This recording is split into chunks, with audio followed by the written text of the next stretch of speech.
Have you ever imagined creating your own PUBG game mode? Well, now with UGC Alpha, that imagination becomes real. All Plus users can create UGC Alpha sessions. Getting started is simple. Just go to Custom Match, UGC Alpha tab, then create your own session or join a friend's. By default, only the host can edit the mode, but editing permission can be granted to participants through settings. With UGC Alpha, you can place props, build custom maps, and set your own game rules. Anyone can join and play, up to 100 players per session. Want a simple but challenging parkour mode? Or maybe a chaotic deathmatch? You make the rules. You can save your creations anytime, or load them up later to keep building, even if it's not your mode. If you find a fun session while playing, just hit Save As and keep a copy for yourself. Need a head start? Try one of the official sample modes provided in-game. In the next video, we'll dive into object placement, movement controls, and how to bring your map to life.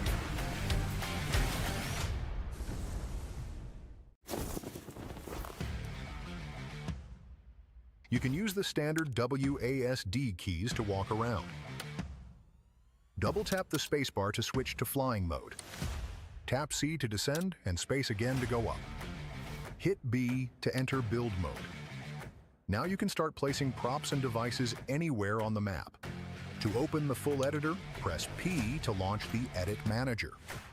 Here, you'll see all available props, from walls and stairs to full buildings. Click any object, then press 0 to 9 to assign it to a quick slot. You can now press that key to place the object instantly. Need to fine-tune? Use E and R to rotate or scale. Use F and G to adjust distance. Press X to lock to axes, and Y to ignore collision. Want to test gravity? Just hit T to toggle gravity on your object. You can also copy, delete, or multi-select with simple mouse clicks and hotkeys.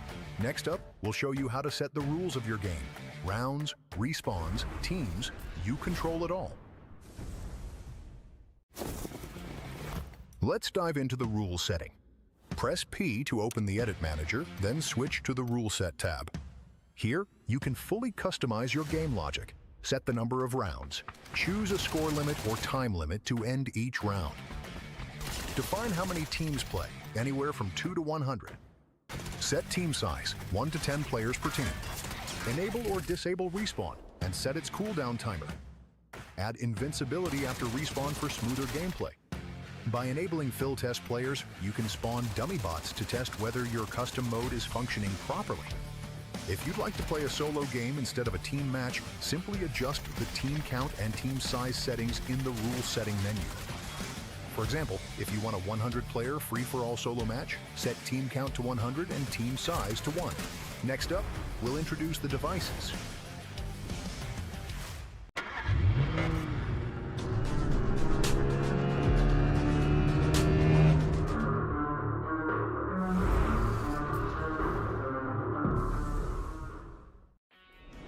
A collaboration with ESPA, and some changes to vehicle camo netting. All this and more as we dive into the Update 36.2 patch report. First up, Miramar's getting a visit from the K-pop group ESPA. All across the Badlands, you'll find concert venues, decor, and other visuals based on the group. Many other maps have ESPA visuals, such as themed care packages and planes as well. There's also an emote stage on the starting island of every 8x8 map for you to perform some of their most iconic tracks, including their latest hit. Next up, vehicle camo netting is seeing a durability improvement and is being added to Rondo and Tago this update as well. The improved durability only applies to bullet damage, and there are still some conditions in which the netting is instantly destroyed, so check out the patch notes for full details. The clan system is also getting some love. There are new ways to show off your achievements, including a new weekly ranking page, along with new clan tag plates. Full details in the patch notes. There's also a new Survivor Pass. Regions with duo mode can now choose one-man duo in normal and ranked. And we've tackled some bugs, so be sure to check out the patch notes for details on everything. Update 36.2 is here, so park the car in a safe spot and get ready to rock out with ESPA. We'll see you on the battlegrounds.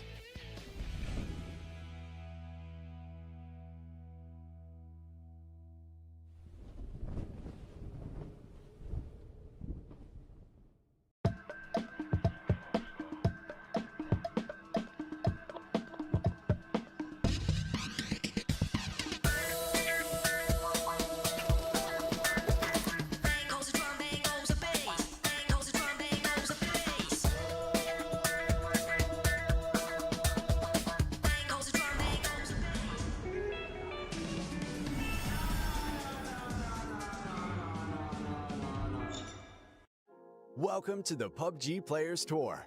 This year, we're introducing structured competitive play in third-person perspective mode for players of all ranks, levels, and ability. Here's how it works in EMEA and Americas. PUBG Players Tour competition is held in 2-week phases. Each week, you and your squad can compete in player scrims. Think of these as a great alternative to ranked play. Each day of scrims will feature a variety of maps, with defined team and lobby sizes to ensure a balanced best-of-3 rounds. Teams will earn points based on their performance, and daily leaderboards will track their progress. When the scrims are over, the top teams will qualify for the PUBG Players Tour Cups, where they will be joined by up to 10 invited teams, featuring some of the best players in the region. Players' Cup leaderboards will track team performances across 2 days of play, with the top 8 squads progressing to the final round of competition. Players Masters are the pinnacle of the PUBG Players Tournament. 8 teams from each of the 2 cups will engage in fierce competition for a huge prize pool in each region across the PUBG Players Tour season. And for times when a Players Masters isn't scheduled, you can still get your PUBG Players Tour fix with Super Cups. These work just like Masters events, where again, 16 teams, 8 from each of the 2 previous Players Cups, compete for a share of the total cash prize pool. Welcome to the PUBG Players Tour. You know the game. Be a player.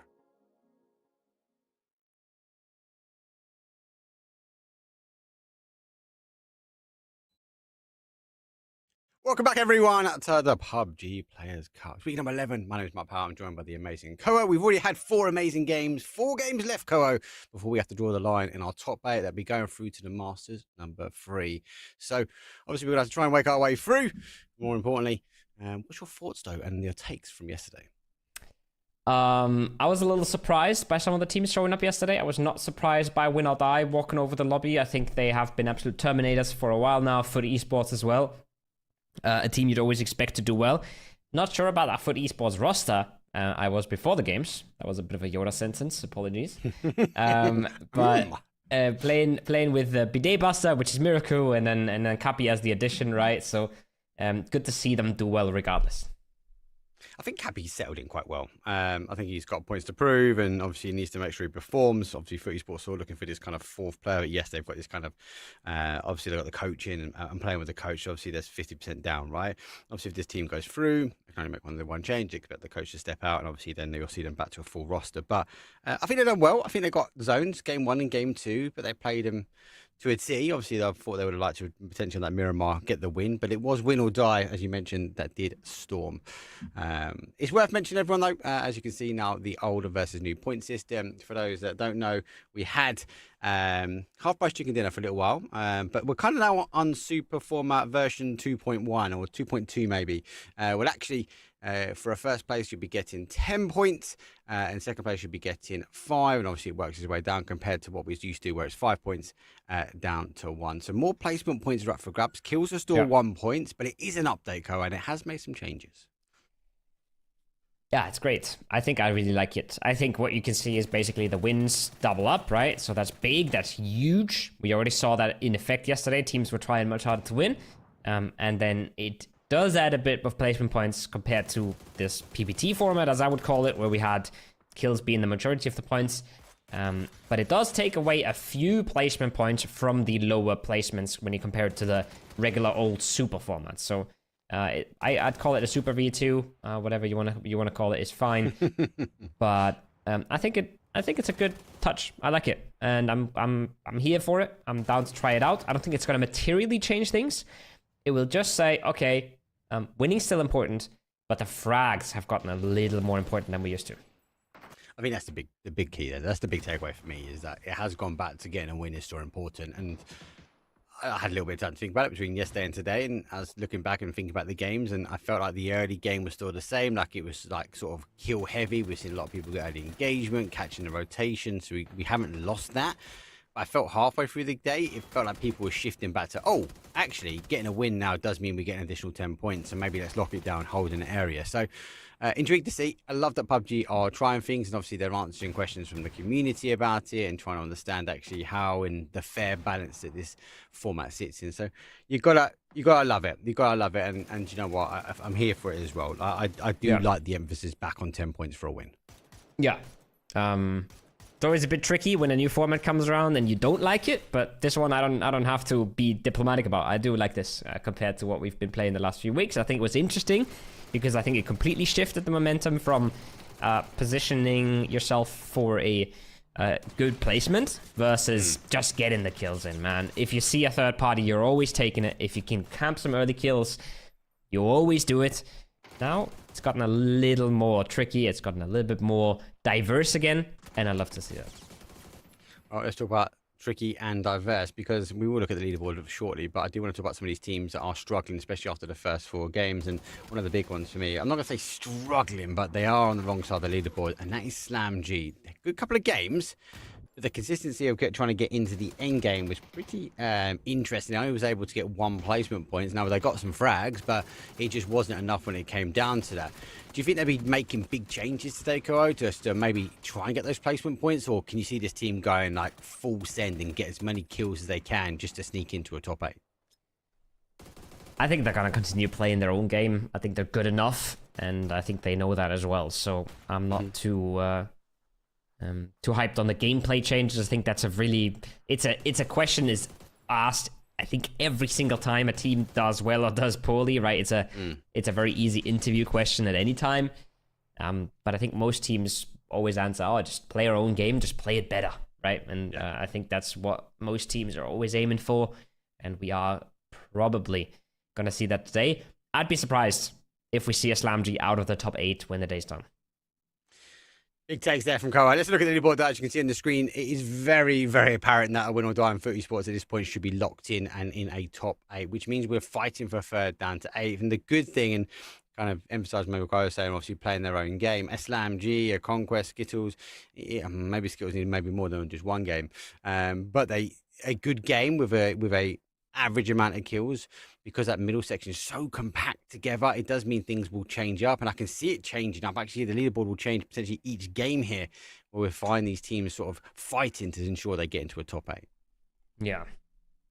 We talked about it yesterday, right? Top 2 is qualified, but then everybody else is still up for grabs. Without Dope, I believe they haven't shown up for game 1. Otherwise, I would have put them in the pack as well. But Skittles, 1 good game, boom, you're in the top 8. It's super, super close. It's super contested. I think most of our teams have shown some signs of brilliance yesterday, some more than others. But again, I mean, there's teams up there that we are surprised by, right? There's teams up there that I think haven't shown us consistency in the past, like a Weiwo, like a Saints. And it's not outlandish to think that a SlamG, for example, could beat them, or even a Skittles. You know, they get a few good zones. They stop hot drop in, they stop joining the game as 3, and all of a sudden they're looking at a top 8, right? So it's not a crazy thing to be thinking about. The BFLs as well, I think they had one massive surprise for us where they just popped off completely for a day or 2. They can do that again. Yeah, I'm with you on SlamG. Skittles, BFL is expected to go through, I think, because we've seen them at the next stage of this. Obviously, we saw before. This is kind of that middle stage. You do the qualification, you get enough points, you join the section if there is any invited teams, or it's a full 16 qualification from best of 3s. This is kind of the middle ground. All these teams looking for either a top 4 to get some money, or they're looking for a top 8, which I think is more important to ensure that they get themselves over to the next stage. And the next stage for this one, as I said before, is going to be Masters number 3. One of the last opportunities where you're going to be able to get points against your team name before we lock off to Masters West, and more information will follow. But a SlamG, a BFLs, Skittles, Conquest, actually, I'd also argue recently have been these teams that have been getting into the end section, getting to these final stages of the TPP events, the Player Cups. Anyway, we've got 4 games left to go. It's time to get cracking, though. It's match number 5. It's a wonderful Miramar, and we've got a south to north, but it does favour a little bit more to the east side of the map again. Does favor a little to the east, which means it's going right past Minas Generales. And we have the ambitious observer with us today again. It's Benny on the cams, and he likes to get spicy, but yeah, okay. He found it. He got it.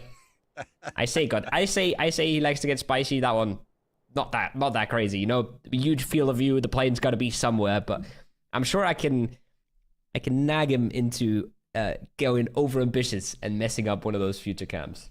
No. He does it naturally anyway. Every game that goes by, we had the waterfall drop the other day. I thought he lost control, but he pulled that one back. So 3 out of 4, Benny is good for. This one, he got the game number 1. So he's warmed up, he's ready. The apprentices is underway.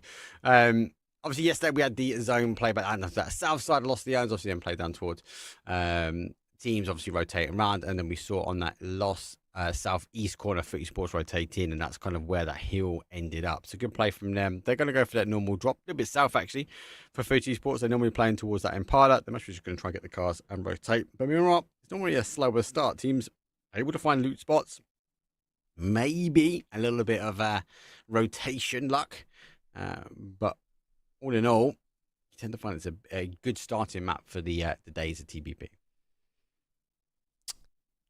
Remember what I said about Skittles before we started the games? I said if they just play as 4, I think their chances are going to skyrocket. But again, they haven't managed to. It's such a shame. I'm not sure what it is. Connection issues are pretty common these days, especially with Eastern players. It really stings. It really hurts. I talk so much about how early frags matter because they weaken the teams around you, right? And they don't even have to fall victim to that. They have to play so many games as 3. Thing I noticed as well, Mark, Lurix is not playing for Slam G. Mercel is on the roster right now. The man has plenty of experience of playing with Boostic in the past. Yeah. And he's replacing the almost always dead first Lurix. But there's one thing that the Observer has missed, which is that HC is in a compound, an Ents compound with an opponent. He's hiding out. I was trying to find him. He's got him now. Quick on the trigger. But yeah, ain't he? He's sharing the compounds. I think that initial look around the corner might be a slight giveaway. No Vesto for Ain't he? He's going to be cautious. Let's jump back. He's trying to bait in. Part of me feels like he knows he's there. That's why he's being super cautious. Yeah, I think he's realized something. It's either spotted something that was looted, or he spotted a vehicle, or maybe Scav did spot the vehicle from the side. They for sure have figured this out now. Scav might overstep a little bit. Yeah, spots Mindset there. Mindset. Not realizing, not ready for it. I'm not sure what the plan was here. I'm not sure what the play was. But he's immediately punished and... well, just like that. Situation's already over. He was just trying to pray the team got there, but Scav, he had the agenda. He knew what he had to do, and that was to tighten up with Ainsley here. Well played. Definitely felt like, yeah, there was a kind of a giveaway. Maybe he did spot something on the floor or a sound cue to try and play it. Saints go down to a 3. Back to your point with Skittles, it could be, though. You know, like where sports people like have like, they have to run through a certain set of tasks. Maybe Skittles just has to start again with 3. Like, it's kind of like, if we don't do that, we lose. Like, we have to do a 3 and then we're good. We have to wait and see. We have to wait and see. But they can still perform as a 3. We have seen that before in the past. We've seen them. There's some big cool games, so I'm going to count them out just yet. But yeah, you're taking out a percentage of your performance. It's tough. It's going to be tough. Yeah, I appreciate the effort, Mark. You know, for trying to explain it. Yeah. You're reaching, but it's all right. It's all right. It's there, mate. It's there somewhere. We'll forgive you for this one. It's all right. They still got massive fraggers on the squad. We know this. They know this. I stand by my original statement where I do believe they're not massive at rotating, but they are just so good at shooting that they make up for it a lot of the time. It's not enough for top lobbies. In the very top of the top, you have to be able to do both, and I just don't think they are there yet. But to make it into Super Cups, to make it into Masters, it can always be enough. Yeah, so it's like I was saying before, right? The name, or a household name in the TPP circuit, now we see these end stages, right? Whether it's Masters, whether it's Super, they seem to find a way here. This is the first time we're actually might put a question mark against their name, because if they don't have good games, they are going to struggle here. We've only 4 games left here. They need to be doing things like this. Dukin steps up, does get a knock. They're going to have to convert a lot of points. But those again on their side, put myself against it. That mid-pack is so tight. One game with a half decent amount of kills could change it. And if you go back-to-back, you could potentially put a separation between you and the rest of the pack. And that's kind of maybe what a Skittles needs to do. Yeah, I think what they need to do is... yeah, it's easier said than done. Just play some good games, man. Just get some good points. Just don't get shot and shoot the others is what they have to do. But we'll see how it goes. Lloyd definitely has an opportunity here. Alpaca is wide open. Oh, the timing's unfortunate, but the SLR is still pretty clean. Now Alpaca knows he's in trouble, and there's a third-party action coming in. That might be the knock now. Sloy in the smoke gets it down. Gimperton has a chance to re-smoke this and maybe get the res on. But he's got to be a little bit worried about any further aggression because he is the last one here that is still up and standing. Another big factor we need to watch out for is a foot or win or die. If they start farming points again, it is going to make it tougher for these teams. It does not just come down to them just a good game and a handful of kills. It's going to come down to whatever kill you can get, because we might see separation maybe by 1 or 2 points. Win or die, on the other hand, they're on the north. They do have a split slightly at the moment. They are looking down towards TAA. Their number punched into the compound. Compound to hold, though. Got a lot of water out towards that east, so expectations are we will see a shift, but these first couple of zones, if you don't know, a little bit more random. Levante, well, he knows he's qualified, so he's going to party his way through. My man. He's having a great time. Oh, he's lost his music now. Sponsored by Espot. Yep. I think you were there for the live performance. I was not. It was good. It was good. Yeah. I was more a fan of the beatboxing, to be honest. I think that was pretty crazy. That was really good. That was really good. That was wild. I know not everybody's a fan of beatboxing, but that was a crazy performance at Nation Cup. Impressive. I think no one knew it was coming on either as well, so obviously it all just kicked off and I was like, oh, what's going on now? And yeah, it was a good performance, but yeah, PNC was a good event to watch. The all-star event, as I say. And we got to see the likes of Gappy perform. And that's where he was talking to Luke T-Bone over an opportunity for the 4 spot. So I don't think he's locked in anything yet. He's just on tryout for the guys, and I suppose what a good circuit to try out on as well, these additional TPP runs. And more importantly, obviously, he's going towards that Masters 3 as well. So Esports looking to secure their spots. They might be doing it with Cappy. Yeah, again, this is everybody comes in with different motives. Some come in to try and get a grasp on PUBG competitive. Others come in to try and maximize money, and then others come in to test out strats, players, all kinds of things. It's good for the partner teams to go through changes here and figure out what they want to do with it. It's always a bit sad to see a team like Foot play with a coach. Again, we talked about this before the games, but the potential, right, to trial Cappy goes very far down when you're not playing with the rest of the roster. This is not to disrespect Miracle here at all. I think he did fabulously yesterday. I think he had some really good impact.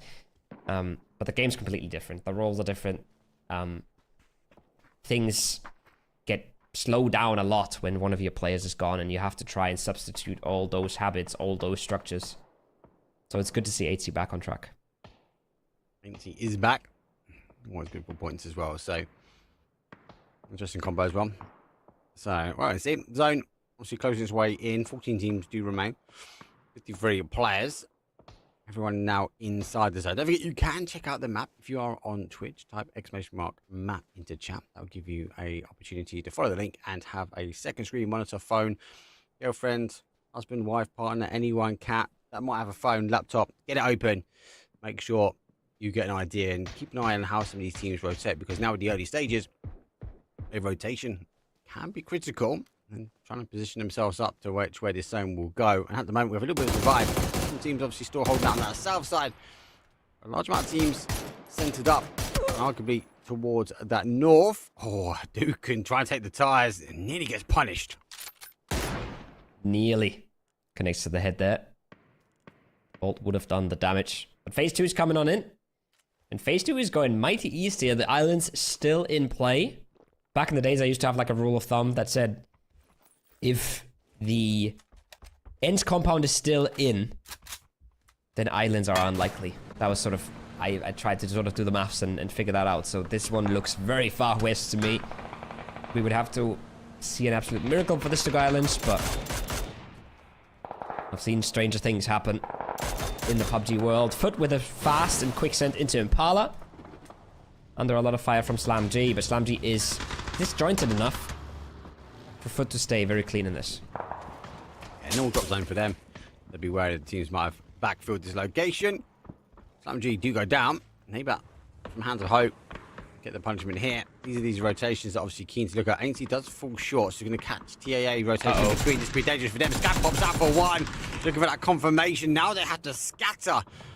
Great rotation. The speed rotation for Foot Esports now starting to pay off. Scav waiting for another opportunity, but the cars will whistle past. It's just 10-20 seconds that they beat them with here, and that's enough. That's already enough to get the free frag and keep the position. T-Bone's got to be a little careful for Foot, because there's other teams coming in from the north. Levante is already the one creeping up.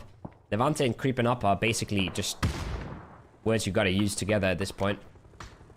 But Weewoo have a little bit to say about the rest of TAA here, Mark. He's waiting. He's pulled up. It's a bit of a nightmare for them. It's not if it's Impala. It's Weewoo now. Position is pretty strong now. They're going to have to try and hold out. Hive, though, trying to take the EP on why they missed that. The drop. Yeah, TAA, well, they're going to fall between Weewoo and Foot Esports. I take the high ground. Weewoo going to be punished. He needs to get tight. He fails, though. Dante peeks over the edge. They got elevation. That verticality, that's going to provide huge amounts of pressure now for the guys. And Hive find themselves on 2. Another team which needs some big points. If there's not another one falls, it's Conquest. They're going to drop out as well. 13 plays for them. And Win or Die also in Impala. They're known now, though. So Foot is a little safer than they were just a minute ago. They now know what's up. They've been knocked. 8C has been knocked, but already rests back to his feet. And everybody involved has a pretty clear picture here. As they're all hoping for the Impala circle to come true. There's rocks right next to them that the circle does try to evade, but there's so much water in play in phase 2 here that circle will leave the water first before it does anything. And that means the chances for the Impala circle are pretty real. Pretty likely. It's got to be a high west right here. It's back to that northwest area. That's why we see sort of the Hives you would, out of position, but you would think that, but phase 3 can still do anything at once, right? And phase 3 can go really hard east still, and then we have to end somewhere maybe on the triple warehouses south of the rocks, or maybe even just on the rocks. It's quite possible with just one eastern shift. And we've had the update towards how the zone acts as well. We saw some unplayable over here, but not as much as it used to be. So Vante is taking a ride. Going to find a bit of safety now. Here comes the zone shift. Expectations obviously to try and lose as much water as we can. It doesn't, so he does go down. We do hold on to, I'd say, 40% more water still. Yeah. Now we're going to see the zone obviously have to follow some kind of ruling. But those compounds, those rocks, they're going to be key. Some of these teams in the south, there's not much really to play for. But interestingly, the compounds are still free. So if Beerfeathers have identified this, they could maybe get in there quite quick. Yeah, but I think they're doing the opposite. I think they're fighting for their edge. At least trying to. But if they get out-rotated here and somebody takes the triple warehouses from them, that might be the second best spot in the circle. The best spot in the circle right now, I'd say, is Hands of Hope, as they are going to get almost straight fed. The circle should just go hard southwest every single time. Hands of Hope will be able to play into it. And then every other team coming from the south will at least not have to move far. But teams that are sitting next to the water, sitting next to the rocks, not in amazing shape here in Hive. Yeah, I mean, sure, they've gotten 2 frags, but they gotta get down this rock. And that's gonna be a little challenge. That's not gonna be easy to maneuver, at least. It's not even that. Look, Presenti hasn't got a helmet. Yes, they've got 2 frags, but you've got to question. Some of them are on double 5s, double 7s, or some on the split. And the ammo's low. So yes, they've taken a quite key position. Yes, they're going to farm a lot of damage, but damage don't always equal points. Now, they've been lucky so far. They've been able to get a knock and confirm. They're going to gain a lot of information from here. But back to your point, getting off this point, that's going to be a struggle, and they've got to time that perfection. The right time of perfection, where's it time rotation pass? But, well, Moik says no, didn't check off the shack, and I will claim that point here. Thank you very much. 888 find themselves with a point, and Beerfeather is just trying to hunt them down and get punished, tricked into losing a player. Strategically outweighted is what you call that. Mutik camped on the shack, gotten himself his. The rest of the team was already driving off, so Werzik was sure that there was no threat around anymore. Easily caught, swings the numbers into the favor of 888. makes their southern side even more playable. And still, Mark, nobody has realized that the triple warehouses are free. BFLs, now that they lost numbers, realistically, they have to get in there. They don't want to be taking that unadvantageous fight anymore. They just want to be getting into the good spot. Just 888 are trying to split them as well. They're going through the middle. So, let's see. T-Bone does get knocked when die. That fight kicks in, but the Sandstorm will provide a little bit of a relief. Sam G, though, getting involved on the other side. That's also in the town. And Presenti has got a helmet, but at the moment, there's so much action happening around on the base that no one's really focusing back up towards his way. Just worried about timing. Base number 3. We're going to see a shift now. Die should be able to get the reses back on. Should start losing this water. You click the southwest location here. It's danger if it plays back towards the northwest. It's going to be horrible. Means a lot more teams can survive out. There's a smiley face. It does go back towards that kind of northwest. We do lose the water. But those compounds you speak about, BFLs just arrive. Yeah. What happens here is water is priority number 1. Any sort of rocks, no matter how big it is priority number 2. So the circle cannot exclude both of them. It cannot fit further south. It could not fit in here and exclude all the water. So that's why it has to go towards the town here. Keep the rocks in. And I had my maps a little bit wrong. I had my optics a little bit wrong. I thought it could fit in the southwest, but it cannot. So yes, Hands of Hope are still in the best spot, but Hive don't even have to leave. They're massive, massive high ground. And this is the temptation that actually these teams might eventually get pulled out from Impala. And we see that kind of field ending. That goes back to that Hands of Hope comment that you made, that actually being in such a critical location. Teams will be looking at that, potentially seeing if they can maybe go for a crash and identify a 2-2 split. Maybe not this zone, but the next one, maybe looking to try and punish. They've got more objectives at the moment. Skittles have to look back. Someone requests have to rotate back the other way. Dukin will fall. That's going to relieve some pressure for them. They should be able to rotate back down towards the south. So now we see a fight for the south compound. BFLs go in. 888 challenge as well. Someone request for that knock. Able to move in. But I feel like it's going to end it in the field. It's going to come down to that kind of Hands of Hope. How long can they hold that compound? I would have loved to see the BFLs do this a little earlier without losing a second member, without still going down. Just to 2. Holding that compound with 3 is not going to be easy, but at least you can hunk it down, take some ratty spots, and have a chance to win the 3v4. Now it's a 2v4. That might not even be a huge challenge for 888 to close out, so could have maybe cut their losses a little earlier. Started to get on the defense a little earlier. Now severely outnumbered, still with the positional advantage, but he's going to get run down here, Mark. Oh, he stepped out a bit too far, doesn't he? One step to the left ensures death. Now for BFLs, they are down to solo. Storm request obviously moving on the outside. He's going to be open to a bit of farming if clocked the right way. Presenti dancing with the gods there. With no helmet. Yeah, Cadle does finish it off. So Storm request will end BFLs' opportunity now as they try to leave here. 888 can have another additional point. But they have the heavy compound now. They just need to find a way out. Keep the cars activated, alive, to rotate away. This is the calm before the storm. If it stays this way, if Hive loses this position, which we expect they will, a lot of eyes will be on them when they jump down. Yeah, but they've seen Win or Die split off here. They've seen 2 of Win or Die go right, so they know that's something to wait for now. They know there's going to be 2 heads popping up around a rock there somewhere, sometime in the near future. They're just going to sit and wait. And whenever Win or Die steps into the open, Hive is going to rain hell from above. And they stay in another circle. Again, if you're unfamiliar with PUBG Esports circles, Phase 4 and Phase 8 are the ones that eliminate the water. So now, Phase 5, 6, and 7, they can stay on the rock if they want to. They're just not going to center exactly on it. So Hive, still good here, still farming, and again, like you said, 100% correct. It's going to be a challenge to get down, but they might just have to get down in Phase 6 or 7 even. Yeah, and if they lose the opportunity, and they know that, I wouldn't expect that team to maybe divert to how many points can we get and go out towards the blue. So one to watch. As we expected, Impala has now lost the zone, so Footy Sports position themselves now on the south side. They'll be waiting now for the teams that like these Slam Gs. Maybe, I suppose, did they go around the outside? Maybe GZ goes around the outside.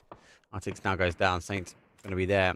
all these teams are going to have to try and work their way around. And with, I suppose, Win or Die losing 2 as well, they've got to reposition. They know they can't go around that east side and the rocks because Hive have closed the opportunity. They've got to make sure the teams, if they come their way, they get the knocks. If they don't, they send them back. Alanta steps up. Takes another kill for Win or Die. Slamzy wants to start getting involved, wants to start getting active. But Mercel and Boostic both down low. Both unable to activate just when they want to.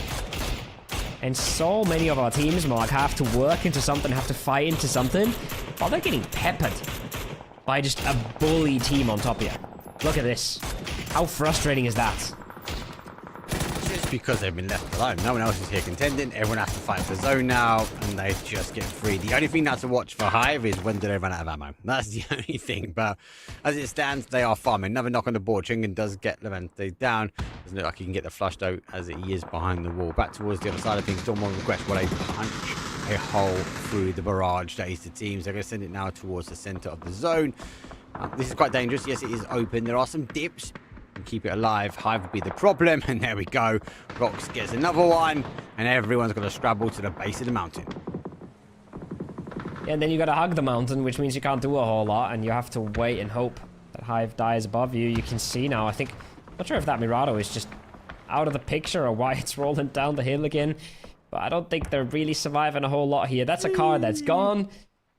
They're going to scramble for a little bit of survival. But I'm not sure how long it will last here. That's a hoping a good spot though. Then on the outside edge, they're going to try and find their way in. They're the team that can provide pressure back towards kind of that Hive. At the moment though, 888. It's on the other side. He's down to solo as well. So Slory sits in the middle. A dangerous position, but he is in the bowl. And where Hive is stored on no pressure, they could potentially provide more firing power down, but I suppose with the ammo count, they've been told not to hammer. So, now in reserves, don't shift away. They have an opportunity if they take the time and right, jump off the cliff towards the east, and then work their way from the Yeah, it's going to be interesting to see what choice they take here, because they can jump straight down south. Or try and stay on the rocks a little bit longer. Multiple ways to approach it. Foot, meanwhile, have found some freebies in the field. And T-Bone will punish. He does get knocked down in the process, but gets at least one of the flushes, confirms one of the kills, and 80 will now have a really good idea. Okay, somebody's got to be close. There's a nade. I can try and figure that out. I can spot that. And now, this last player in his sight, he lines it up, but he instantly gets headshot from range. Instantly has to be careful again. He's not cooked that. That might bounce. It bounces nicely. There's a bit of splash damage. Second one is better, but the wrong side of the car. Cabby gets to retreat. Is it down to the final player? Ainsley's going to step up. So 888 will claim one. Esports will claim the others. Difficult hold. Again, the verticality here. That's going to be punishing for a lot of these teams. Esports up to 6 kills. They're a team, as they continue to farm, and cause the rest of the leaderboard to be super tight. These teams will try and want to deny entry now as Hands Hope need their compound. And they position in to an area where they can look at trying controlling Foot Esports entry. Hive is in the process of making the move. 210 is the one who tries to stop him from the shack, tries to get anything to work here, but it's going to be a 1v4 with maybe a tiny bit of third-party action, but realistically, I think it's just Weibo and a little bit of 888 that might keep Hive at bay. If they just get a triple jump down, they should be able to live here. Everybody else seems relatively busy at the moment still. There's the pre-nade coming out. Doesn't connect. The molly around the window. Not going to do a ton either. No blue zone on the side of Hive, though. They are just going to slow down, and Present is going to wait for backup. Yeah, backup is coming. They've picked that east side, so they are a bit more protected. Box, well, gets the shots for the M4. Headshot will come through. Gives them a little bit of relief when it comes down to ammo. They've got a bit of time. We were down to a solo on that side. The one is a bit more towards that south. Both can kind of see. Selig does get that knock on Dante. That's huge for them. Watch him with that. The helmet. It's going to cause difficulty. I need to take the time, get that res back on, reposition, and we will maybe go for the collapse. Maybe stack up a 2-2. try and take on Hive because we are in a top 6 scenario. So we are in the placement points now. I think we were just trying to survive as much as they can. 8-8, pressuring a whole lot of this map, not realizing though they have a solo in their midst. Sloy still up. Team we talked plenty about in the early game as a 3-mans to see how much they can do with this game. Well, they've made it into placements. Likely gonna make it into, could be a 4th place. Maybe 2-3 kills here. He gets that nade perfect. This could be magic. Might get 2 for the price of 1. Steps out. Got the blue zone to play. They back away. Steps up though. Gets 1. They have no idea. Gets a good spray. Looking for the second nade though. Still 1 more to burn. Sadiq on the wrap though as he goes round the outside. Nade comes underneath though. Damage is done. Doesn't get quite the confirmation that he needs. But he's still got heavy amounts of UT here, Koho. He just needs to be cautious that Salik's fallen. That's dangerous for them. They're down to a 2 and it's a 2 versus 1. Sloy's looking to take it. Done so much damage already, but Hands of Hope is the ones who stop him. They make the cross across the road. Nabat picks up a 2-point kill right there, and then maybe looking for some of the flushes as well, but he's got to be staying alive as well. Most of his team is no longer there for him. And just like that, Foot Esports and Hive have taken almost the entire control in this late game mark. 888 do get the reses back in. So they're back to a 4. It is a 4 versus 4 versus 4 versus 3. Hands of Hope have lost both there, so we scrap that. It's now down to a 2. Like the experience from them, like the pressure. Nade now obviously driving forward. Does get Salik though. Nade from Blazer is being cooked. I think he had the position where he'd be. T-Bone ensuring that he doesn't move from his area. And Blazer does get the nade. Nade does fall. That means another one will remain. Not for much longer. Hands of Hope. Good position, but they fall in 4th. Not making it out of the gas station. A split approach for them, which was really interesting to me. I'm not sure if that was intended. 2 going north, 2 going south. Left them weak on both sides.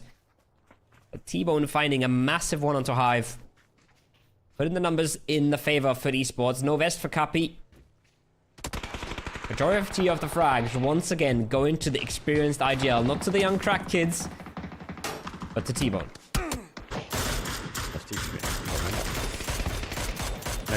Come back in. Oh, Blazer Sally double team though. Cappy and ET will fall. Hive trying to provide the pressure. They know where Foot Esports are, so they know with these knocks they can maybe try and get a few more points. Esports driving forward though. Spearhead steps too close into the middle. Cappy will fall. Scab's going to try and get the res. T-Bone on the outside wrap. He's going to try and have to keep his team alive here. And tell you what, picks up the Orm. Now he's the team top of the mountain again. 1 nade. Let's see if he can post this perfectly. That's looking good, but it's a little too far, a little too high. And T-Bone's back up towards his teammates. Looking over their shoulders, trying to hold, realizing where that nade came from. It's a bit of a miracle res here for 888 as well. Getting all 4 up, staying alive in this. They've got a rough cross to make. They got all the numbers at least. Twice as well, they've done it. It's not just the first time. They seem to receive knocks, refuse to go down, and the res is back in. Foot Esports have lost 1, so back to a 4 versus 3 versus 3. I'm not in a good shape though. Ammo low, vest, helmet, pretty much gone. Need some hope in front of him. He just needs to be a surprise. And 888, well, they've stepped on a few landmines already. 3 for them, they don't step on another one. Schengen also goes to the dirt as he has to wiggle his way in. Phase number 8. We're going to phase number 9. It's going to be a clash. I think it's going to come down to who has the utility left. Yeah, we saw 3 nades there on one of the Hive players. I'm itching to see how much 888 has to work with.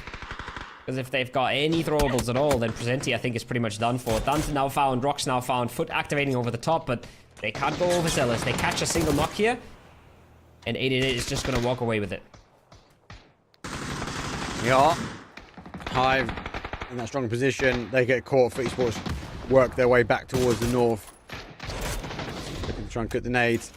And it is a clean sweep. Foot Esports though, they launch themselves up towards 10. Don't forget, Hive impressive 8, I believe. 888. It's on 11. So big kill games. Hive will be the winner of this top 3, I feel like. I might be looking to secure their spot. They were in the 8th spot, so That will send him a little bit higher. And now he goes straight down to a 4 versus 3. And 888 survivability is insane.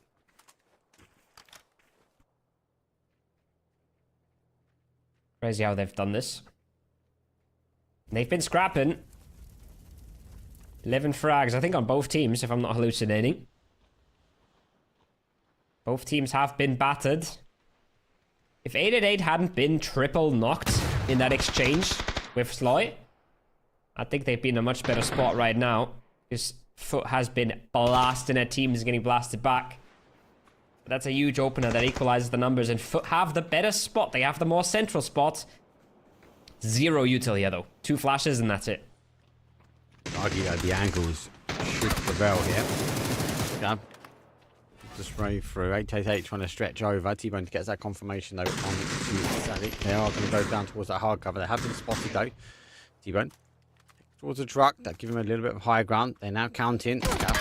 2, maybe 3, moving in, but they're on the outside edge of the blue, though. Blazer will fall down for 1. Scout's trying to hold, but he's going to fall, and it goes down to a 2 versus 1. It's the old school T-Bone. He's going to try and hold up here, but the numbers are now against him.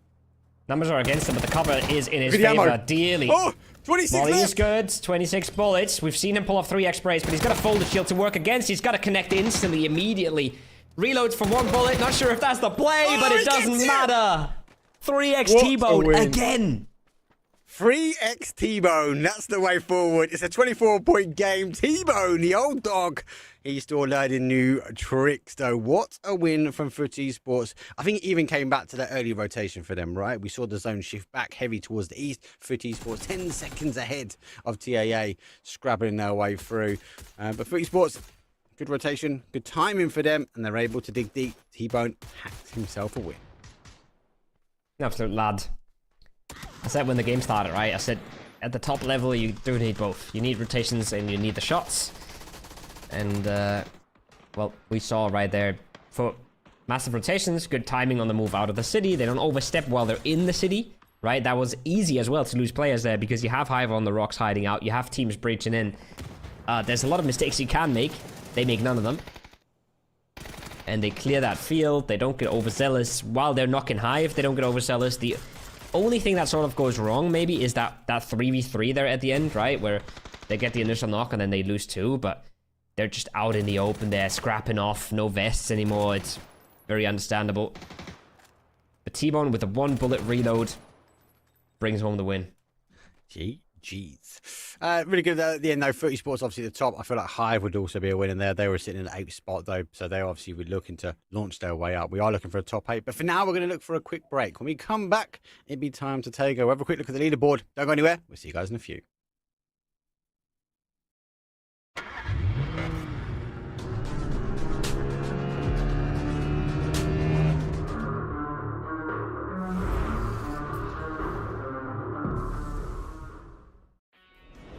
Collaboration with ESPA, and some changes to vehicle camo netting. All this and more as we dive into the update 36.2 patch report. First up, Miramar is getting a visit from the K-pop group ESPA. All across the Badlands, you'll find concert venues, decor, and other visuals based on the group. Many other maps have ESPA visuals, such as themed care packages and planes as well.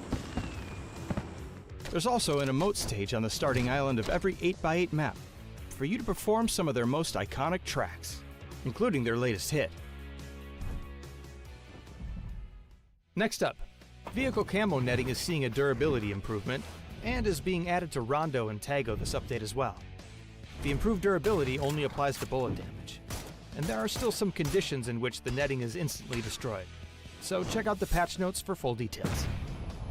The clan system is also getting some love. There are new ways to show off your achievements, including a new weekly ranking page, along with new clan tag plates. Full details in the patch notes. There's also a new survivor pass. Regions with duo mode can now choose one-man duo in normal and ranked. And we've tackled some bugs, so be sure to check out the patch notes for details on everything. Update 36.2 is here, so park the car in a safe spot and get ready to rock out with ESPA. We'll see you on the battlegrounds.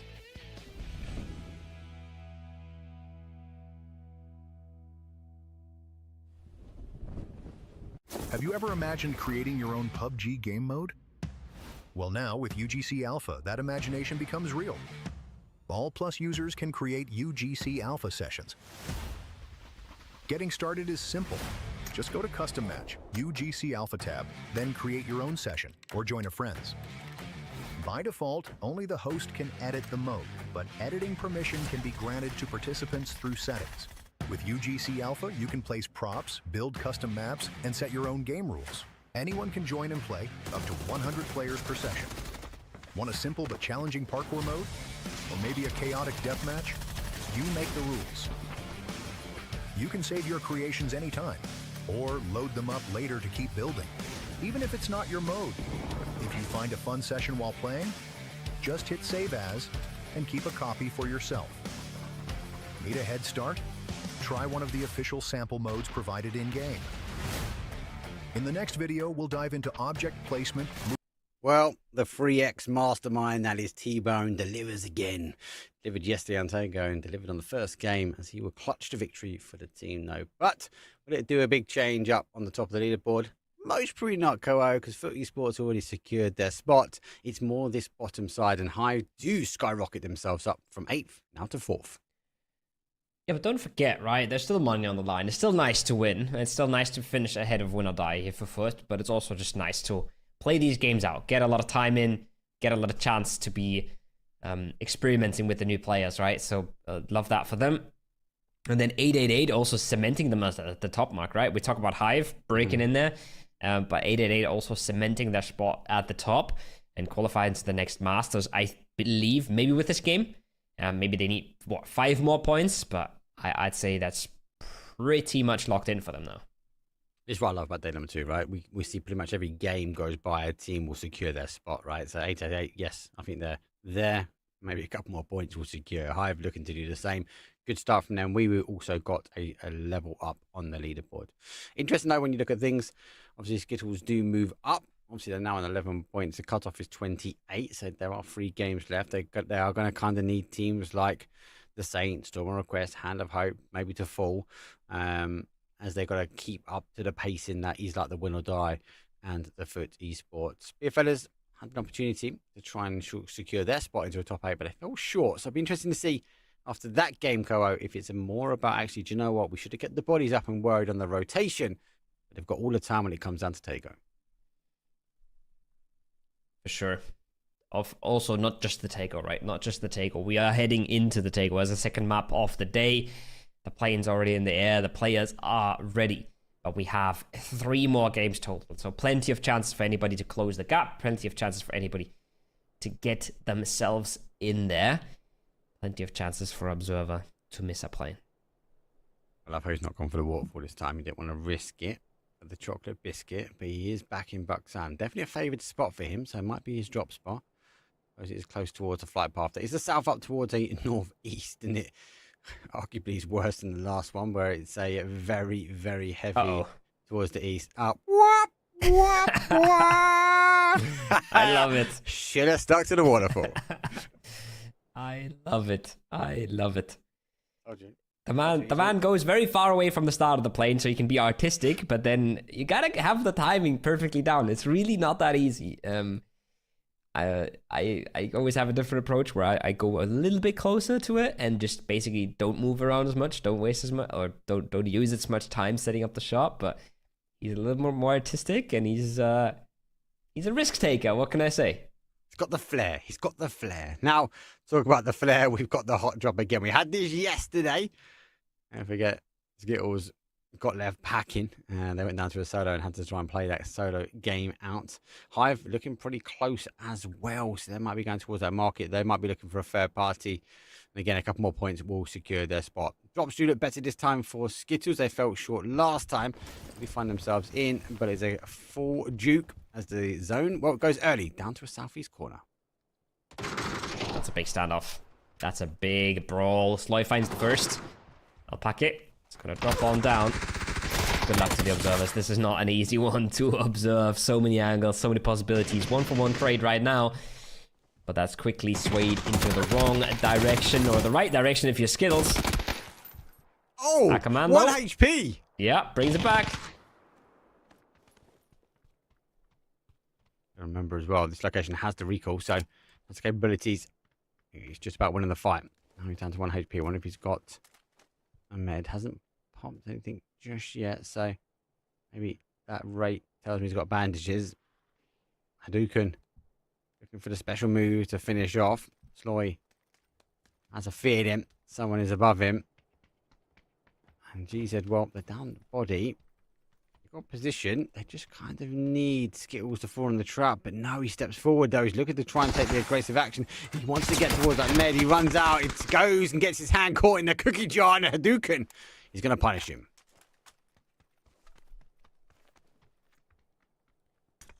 Mutually assured destruction. It's not just a phrase casters love, it's also something that skills apparently love. It's the second time in 2 days that they come back from a first game as 3 into a second game as 4 into an immediate hot drop. Just to make sure that they're not playing a game as 4. Almost. And look on the minimap. They don't know this, but we know.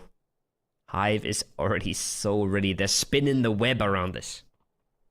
They knew. They knew straight away that they could get some loot. This fight was going to happen again, and they could just use it to try and farm points. So, not the tactics from them. Yeah, GZ. Skittles.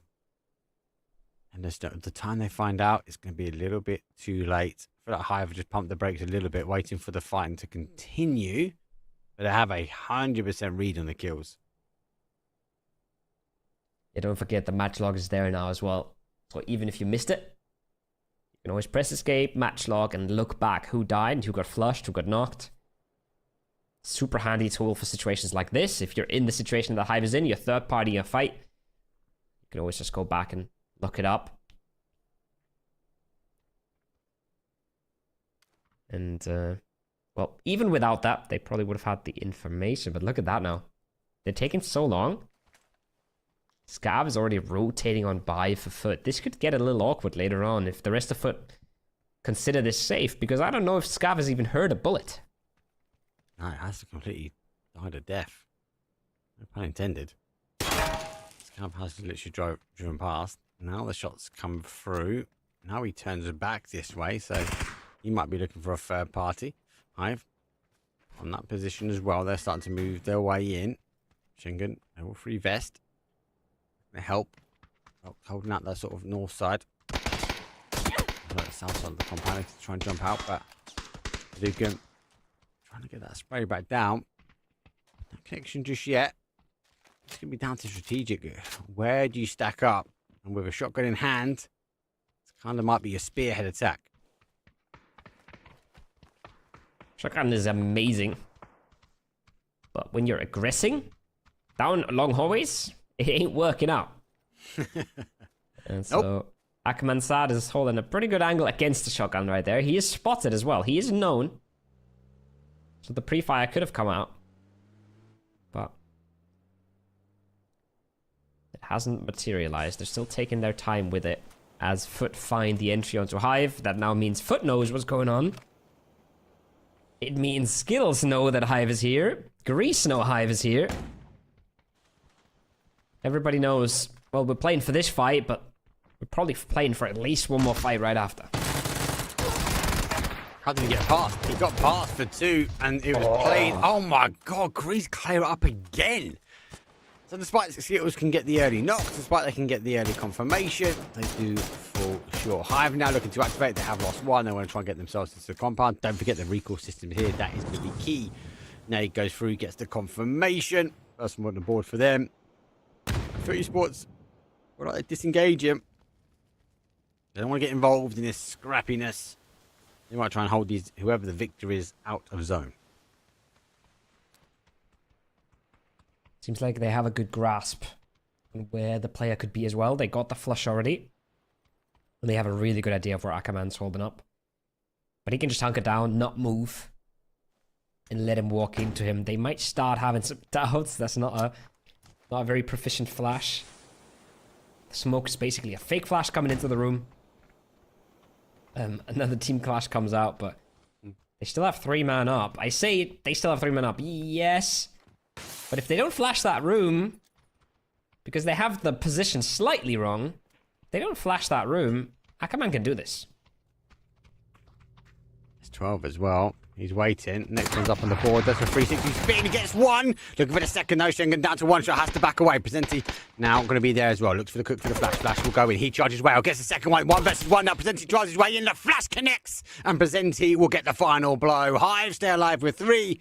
They should be able to get that chip back. And they had the recall system in time. No other third parties coming in. As I said before, Foot Esports. They said goodbye. And they moved on south. Huge shout out to Hive for teaching us why it's important to flash rooms against enemies with shotguns. As soon as that flash popped in, even though he swings the door and gets one more, the fight's over. He's blind. Yeah. If he doesn't hit a ridiculously lucky blind shotgun shot there, the fight's over. So they kind of lose their discipline a little bit there towards the end. They kept it for a very long time, then they lose it at the end. But well done, regardless, to close that out. I'm looking at that map, Mark, and I'm seeing a bit of a weird road camp in the top right corner, no? 888? Are they waiting for Slam G? 100%. 100%. A difficult rotation as well here. I've seen the cars. Oh, Slam G have spotted them as well. Oh, so they weren't camping. They were running around in the open. Yeah, I don't know if they were there or they were maybe going for like the get back to these buildings, these surf buildings, but whatever happened, they got spotted. Slam G. No, and they split. So even the cars further back now as well. So 888 exposed. Now it's a race down towards zone.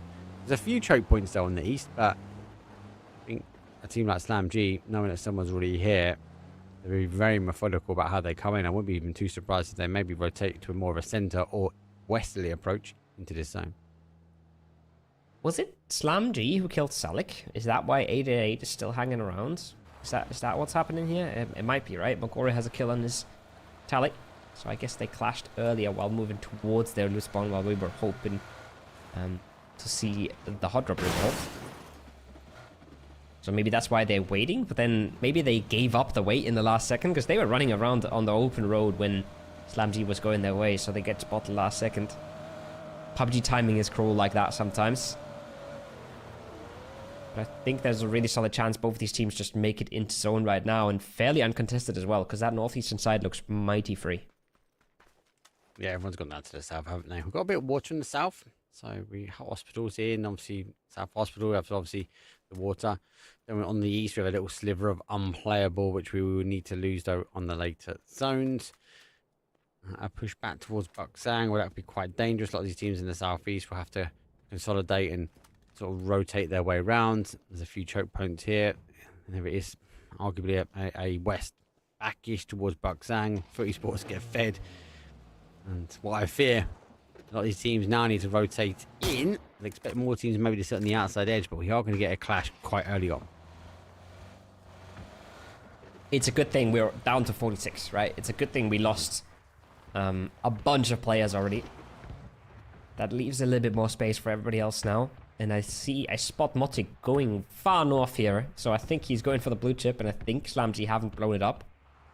I think that's what's going on there. But Esports has to dodge the red zones at the moment, which they should be able to do. And then, like you said, they should be in a massive spot. They've just got given the zone. But it's not one of those zones where you got nothing to play if you're not in it. It's honestly a zone that offers so much forest access that a lot of teams, I'd say every team that's still alive, can find a home. Stormer request gets the wind changed. So nearly step on the wee woo trap. Excite will be disappointed. It was close. They definitely didn't give away any sound cues or stepping over. He was on the vehicle, so he didn't expose any of his body. Just sixth sense nature from the team. Everyone, you're right, has an area to play. We obviously will have lost bodies, so there's a bit of freedom of movement. So he's now back on the recall system as well, so he could jump early, go back as well, meet with his team, maybe take one of his compounds out, or maybe scout. He does go out early. Slam G coming in from that north. Well, everyone's moved south, so Pakistan is clear, but they are just going to stop short and just double check before moving in.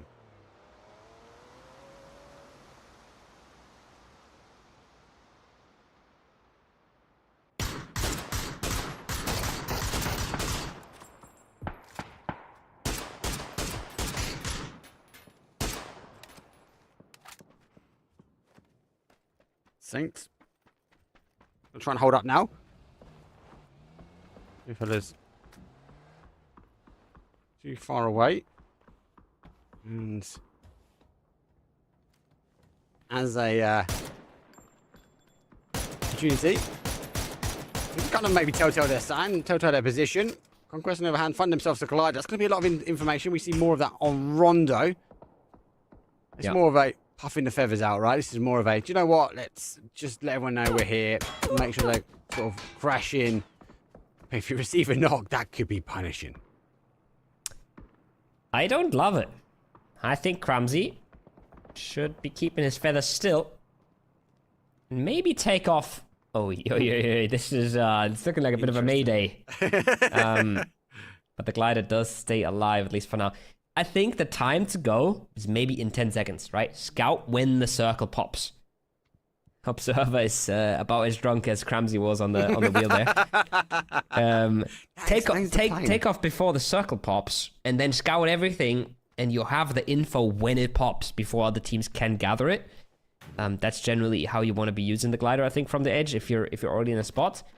And the city gives them ample opportunity to do so, right? It has a big road leading through the north part of it that you can use to take off. So him flying right now, I think, would be much more valuable than him flying a minute ago. Well, he needs to take the flight now. He's lost the zone. Goes back to Buxang again. Andrew will be looking for a scout there. Footy Sports though still in that zone here. Everyone's got to try and rotate their way in. Good move from Win or Die. It's in the early compound. I do fear for teams like TAA. Really, really split. So a team can maybe thread the needle before. Maybe try and catch him late. Conquest, they're just biding their time as well before they look to make the rotation as well, as the recoil system will come back. And Dante, well, doesn't have much to go on. That's wild. He might just be floating his way around the middle of the zone.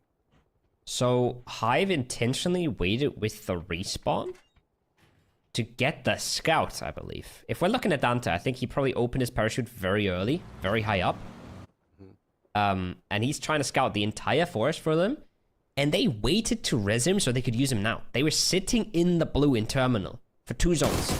Just to use that respawn as a tool now. I'd love to see this. This is so exciting for me to watch. Because this is PUBG development, right? This is players shaping the meta. And super cool to see that they think that commitment is worth it. I think they have the meds to stomach it. That's the main thing. But then they also have to hope that nobody hunts down Dante before they get there.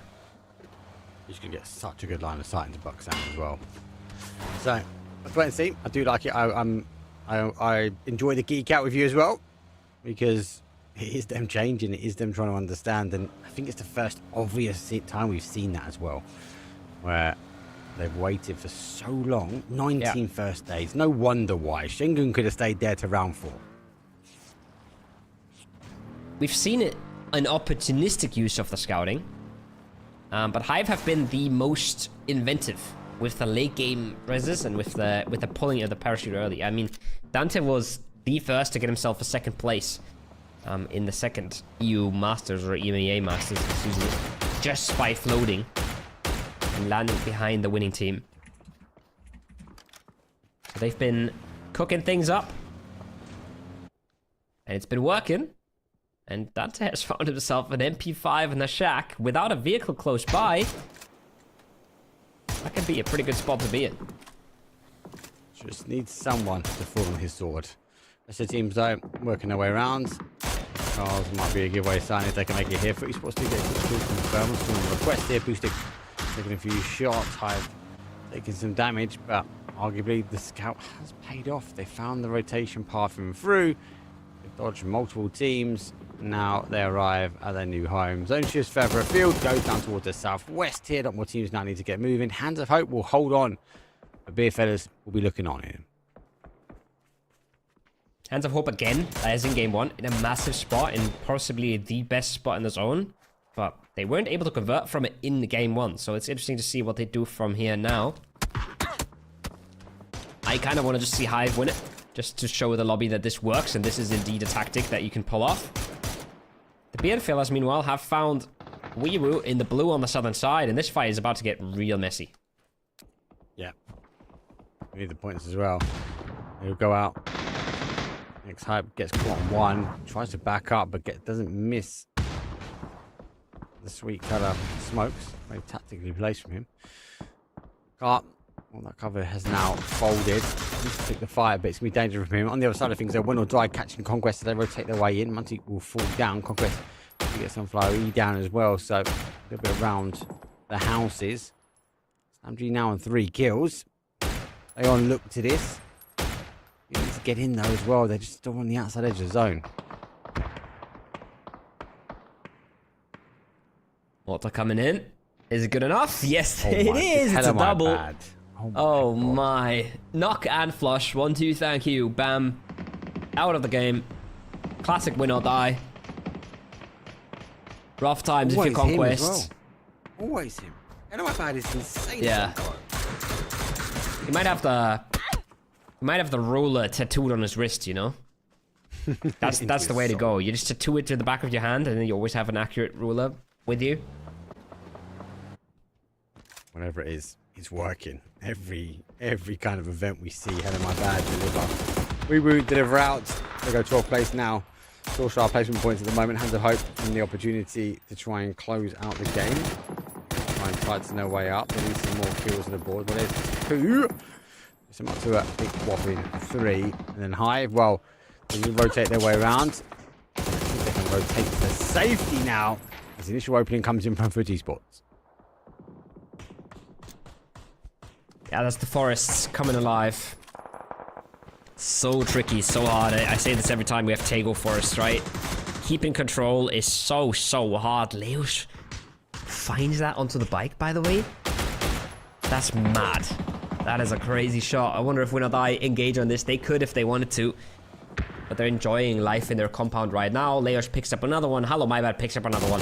They're just farming at this point. For Esports and Hive, they're fighting. Win or Die is just farming. Insane. And then they've been gifted with drops as well, so they're going to rotate in over a series of drops, and Win or Die will just be a super stat. 4 kills now for Foot Esports though. Well, Bloom. He went back away. He's got level 3 armor on as well, so vest and helmet, so he'll be happy. It's 8-8-8. He also go for a little bit more of a full ascend in towards the zone. 3 remain for them. Hands of Hope. I'll provide the pressure on to that Win or Die team. They still hold on to the zone. They can watch their way to the south. Saints need to roll in. I think they've only got one objective. That should be a straight crash. They don't really have much left, but it's a big compound. It's a very crashable compound. So they might be opting for that. They might be sending it past. I would love to see the crash, as you said, but I think it is. And if there's no blue zone nades, then this is quite doable. But there is blue zone nades and there is HEs. It's just one for Nabat though, and he doesn't want to take it. He doesn't want to overstep. He wants more backup. He wants more time. Not going too aggressive. Does it go too aggressive? On the other side, we have to go aggressive though. SlamG trying to pick up Hive. 1, 2 will fall. Number 5 on the board here for SlamG. Hive down bodies, now backing away in the car. So we'll try and make way between that sort of SlamG and Foot Esports fight. They'll go for a bit more of a Hail Mary again in towards the center of zone, trying to survive out. 888 also doing the same. As he's 5. He's got the ammo. He's got a kill. And not much more else. He's out in 9th place.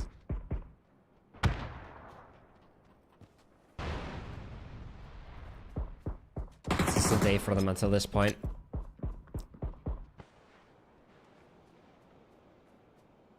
However, this is the fight that's kicking off. This is the fight that's cooking up, and it's another 3x. It's another 3x that lands, converts. Doesn't get the kill.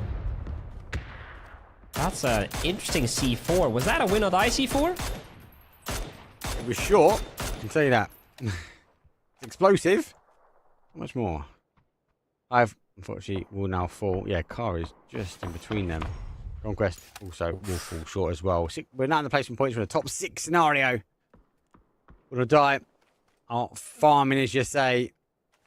Now on 8 kills. Foot Esports are on 6. They do have a solo sitting behind him. Someone request could become electrifying if gets an initial knock, and that level 3 vest is going to help. He needs to stay out of sight. Maybe Ainty goes back to his car. Maybe that's when he catches him. But Ainty, he's looking back this way. I think he's seen him, has he? No. I thought the He's same. not seen him. Not yet, at least. And now that's an easy spray. That's the barrel close range. That's a FUT Esports player flushed out. And that's a center player as well. That's tearing up their lines now. And that's sending a signal to Slam G on the other side of things. Okay. Maybe there is something to be done here. Happy shuts it down. Hopefully in time. And then the third party action comes in. The C4 didn't take effect, but now Levante with P90 and Panzer and Nade in hand will do the damage. Nade gets that confirmation. He doesn't even care about the blue zone at this point. He goes storming his way through. On a player for Satanstow is on the outside edge, and lucky enough, Hell of My Bad holding the anchor. Does find him. We got ourselves into a top 4. Win or die. FUT Esports. Slam G are up here. Hands of Hope looking for that conversion. It didn't get last time. Finding the opener. T-Bone down to a sliver of HP. That nade should do the trick if it goes far enough. It might be tiny bit short, but it looks okay. And it pops him through the car. Phase 6 has just shifted. T-Bone's just put himself in the middle of it and is immediately shut down. If you want to take on Win or Die, you do it with a Panzer in hand. Quick kill. Quick confirm. 11 kills though. 2 players. Hell of My Bad is going to be there. 4 of Hell of My Bad opening.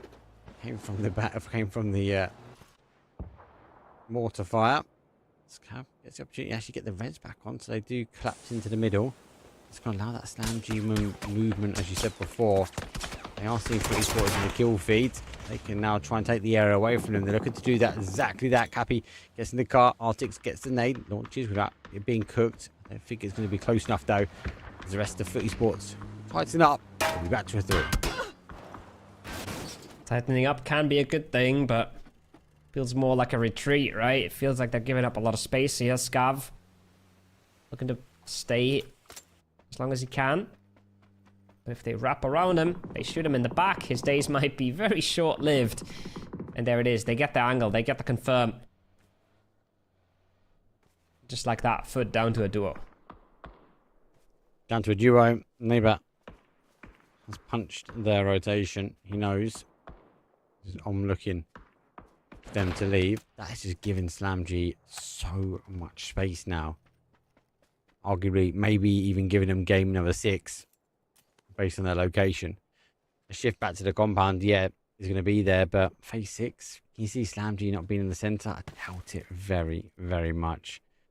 They're just working the angles down, trying to confirm exactly where everyone is. And as soon as the fighting kicks off again, they will riddle their way down towards that compound and try and lock in anyone that remains left after them. Gonna wait the 4 seconds for the zone to pop in. No, I'm not gonna wait. But you got a free frag presented to you like that, but zone goes firmly towards Slam G, which didn't need a big stretch since they were controlling a third of it. But it means the compound's gonna get very claustrophobic here. And it's gonna be pretty much just Slam G reaping the rewards. Looking at the reward though. Hands of Hope. Still at 3. Going for a second. 2 out of 2 maybe with a Panzer.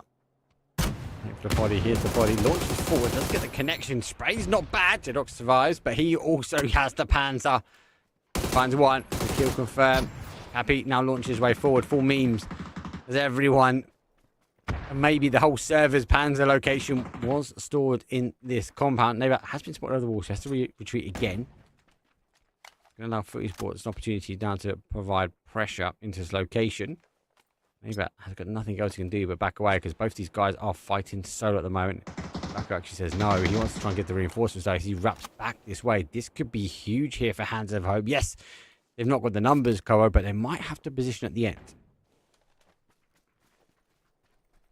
To bring around the Rosie in the compound here. Nabat doesn't want to get found out.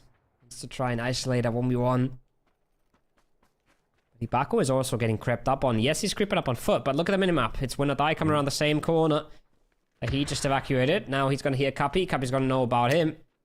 Flash comes over the top, but I think their time is ticking here, Mark. And yeah, like I said, win or die, just find him quicker. And he's able to find anything. Sure, it does get one. T-Bone will fall. Might even just be a full free handoff towards Slam G.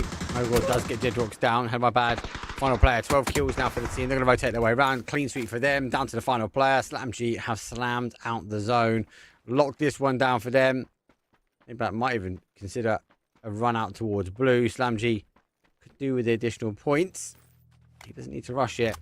He knows every point might matter at the end of today. Now he goes full send. Love that he loots the bullets as well, by the way. You get a shot on the left. Oof. Let's go with it out. It's gonna concede that one. Hands of Hope give themselves a much needed second place. They needed this game. They needed the points. And so did Slam G. We talked about them at the start of the day, Mark. This win is massive for them. It's a huge win. Huge win for them. And Hands of Hope, obviously, again, back-to-back games, finding themselves in the top 4. So, obviously, placement points have changed. We are in the top 6 scenario, but Hands of Hope looking for that level of consistency that we need. But Slam G, yes, they needed a big game. They didn't get all the kills they wanted, but that control on zone was to perfection. Yeah, and it wasn't easy. Foot had that same forest, right? And Slam G got the better of them. Slam G got the angle when they wanted it. Foot had to disengage. Of course, the solo plays a part in that. Getting 80 out of the picture was very beneficial for Slam G. But in the end, they closed that out very, very well. They don't trip over Hive. They don't trip over Foot. They decimate every team around them and put themselves in a massive spot here. Yeah, it was painful for them. Hands of Hope, obviously, refusing to go down. Felt like a bit of a Panzer fight at the end. P90 was unable to just damage. Cappies went just sky high. We'll see that one in Narnia when it comes back down. But it was a good play. Slam G held out. They did take that location away from Fruit Esports, and when it comes pushed down to shove, they actually closed out all the angles. Mogul held one side, Arctic's on the other, and then it was a straight up win. It's a really good play from them. We have to wait and see. As things for Slam G, they're pretty strong, but that will be it though. Game number 2. That'll be it for game number 6, and I believe it will be it for half of the day. We are already at 3/4 of the tournament. We're going to send you to a very short break, and then we're going to close out the last 2 maps.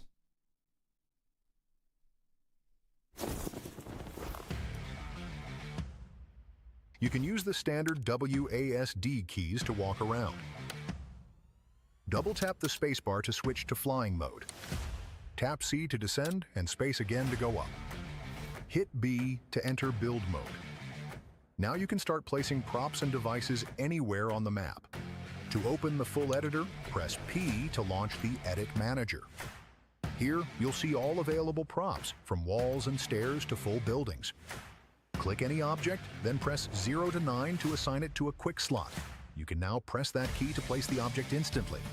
Need to fine-tune? Use E and R to rotate or scale. Use F and G to adjust distance.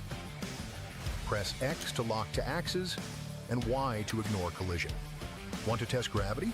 Just hit T to toggle gravity on your object. You can also copy, delete, or multi-select with simple mouse clicks and hotkeys. Next up, we'll show you how to set the rules of your game. Rounds, respawns, teams, you control it all. Let's dive into the rules setting. Press P to open the Edit Manager, then switch to the Rule Set tab. Here, you can fully customize your game logic. Set the number of rounds. Choose a score limit or time limit to end each round. Define how many teams play, anywhere from 2 to 100. Set team size, 1 to 10 players per team. Enable or disable respawn, and set its cooldown timer. Add invincibility after respawn for smoother gameplay. By enabling fill test players, you can spawn dummy bots to test whether your custom mode is functioning properly. If you'd like to play a solo game instead of a team match, simply adjust the team count and team size settings in the rule setting menu.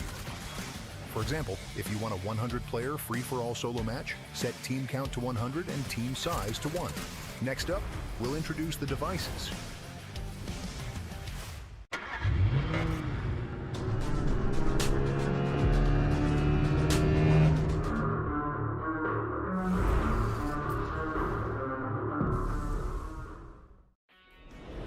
collaboration with ESPA, and some changes to vehicle camo netting. All this and more as we dive into the Update 36.2 patch report.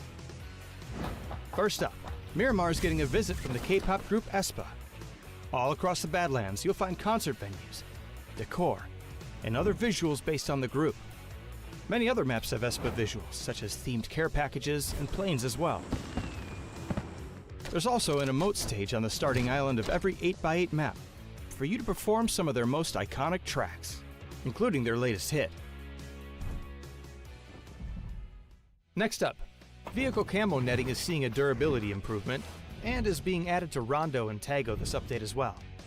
The improved durability only applies to bullet damage, and there are still some conditions in which the netting is instantly destroyed, so check out the patch notes for full details. The clan system is also getting some love. There are new ways to show off your achievements, including a new weekly ranking page, along with new clan tag plates.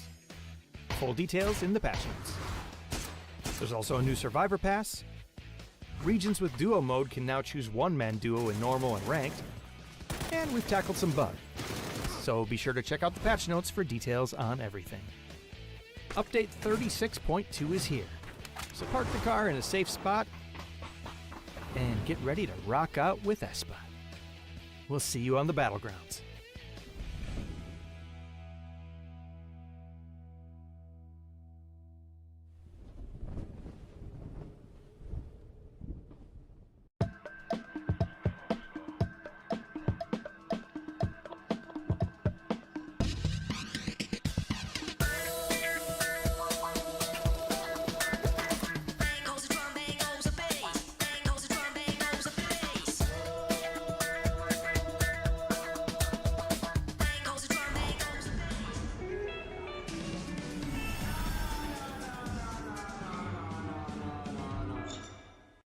Welcome to the PUBG Players Tour.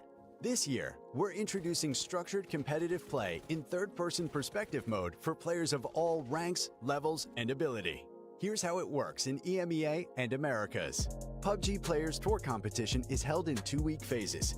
Each week, you and your squad can compete in player scrims.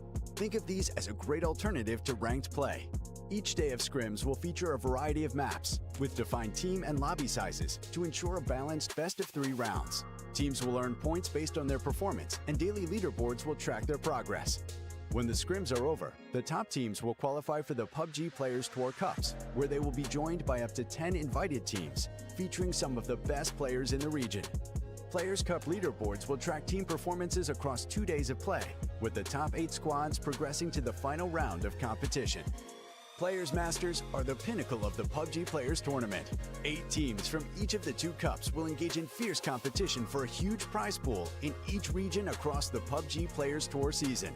And for times when a Players Masters isn't scheduled, you can still get your PUBG Players Tour fix with Super Cups. These work just like Masters events, where again, 16 teams, 8 from each of the 2 previous Players Cups, compete for a share of the total cash prize pool. Welcome to the PUBG Players Tour. You know the game. Be a player.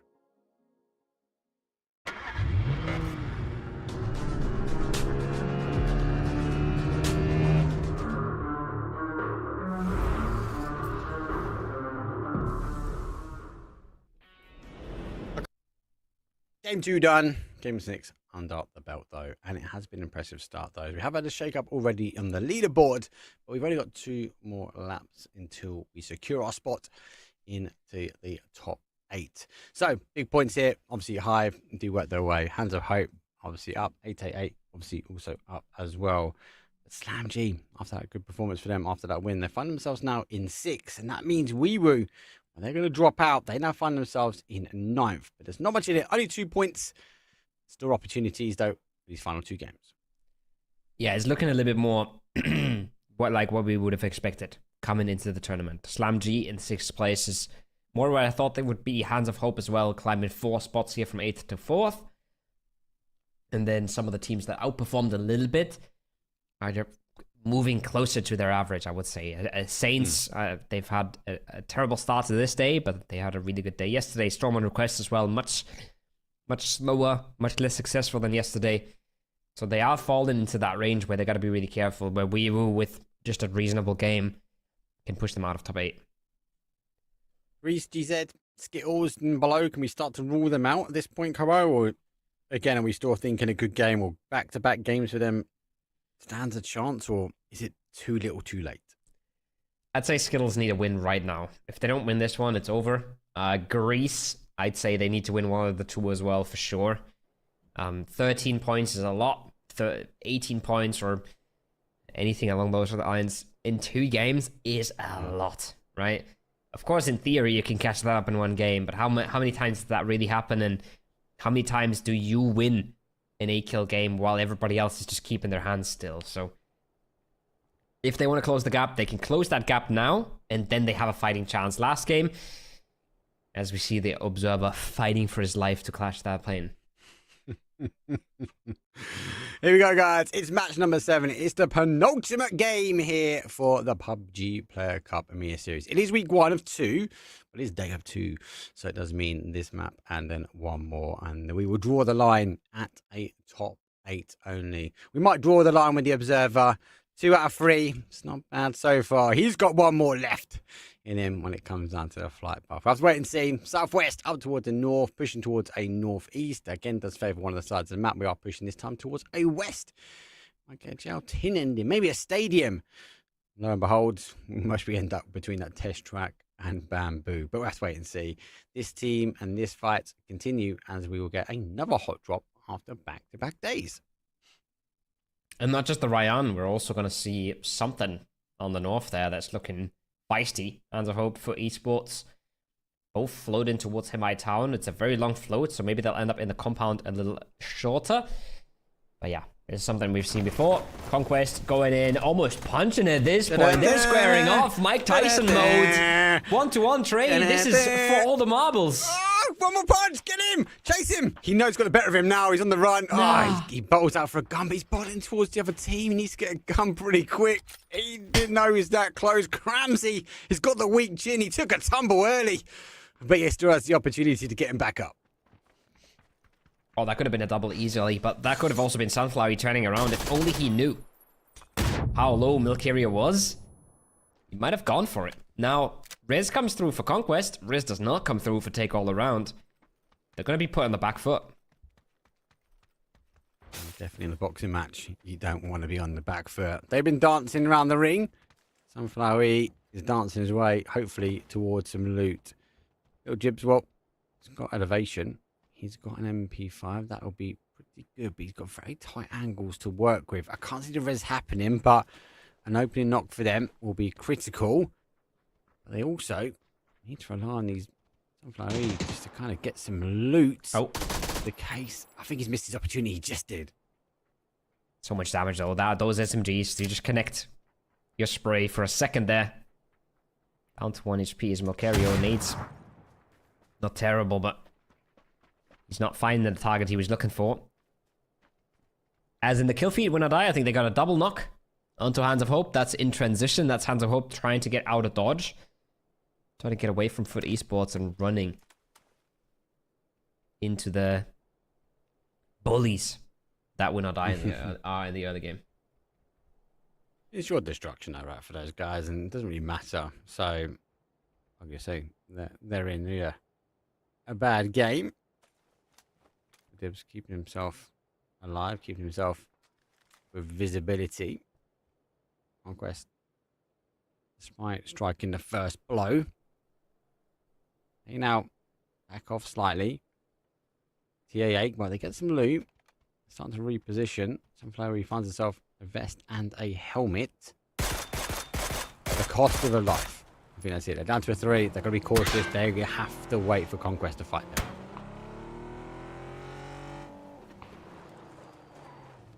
Few shots exchanged for a team I talked about in the break, right? The Saints. Not looking hot today. Took their foot off the gas a little bit. Salek punishing them here again in the Tego. Game 3 out of 4. That's not looking promising for them. They really are running out of chances. It's difficult. I said before, right? It's make or break for some of these teams now. They need a win. They really need a win. And with a handful of kills as well. Just to kind of stand in that chance. 888. This point secured spot 46. Current cutoff though, just let everyone know, is 32 points for Storm on request. And they've really not had that day, as we say, but we'll have to wait and see. Back towards the hot drop. CA8. So down the body. Little Dibs is still in the driving force, but hasn't been able to execute the plan just yet. These roofs are very hard to dislodge. So many different layers to it. I don't really know which one you're going to be sitting behind. Yeah, that flank is going to do wonders. Or could do wonders. Especially if take all around. Stay stationary here. If they don't get dynamic, if they don't take matters into their own hands. They got their own flank going. But it's one that might take a lot longer. And I feel like Antles has just gotten the spots. He's got a bit of an idea, yeah. He's surely seen this. He can ignore the sunflowery flank, and if he just steps a few steps further, can catch himself the roof player. He doesn't get the roof player, and that's a problem for him, because yes, he's found one now, but Dibs, he can get this back. Instantly connects the headshot, and the fadeaway will do the body. Everybody's still bleeding in this one, Mark.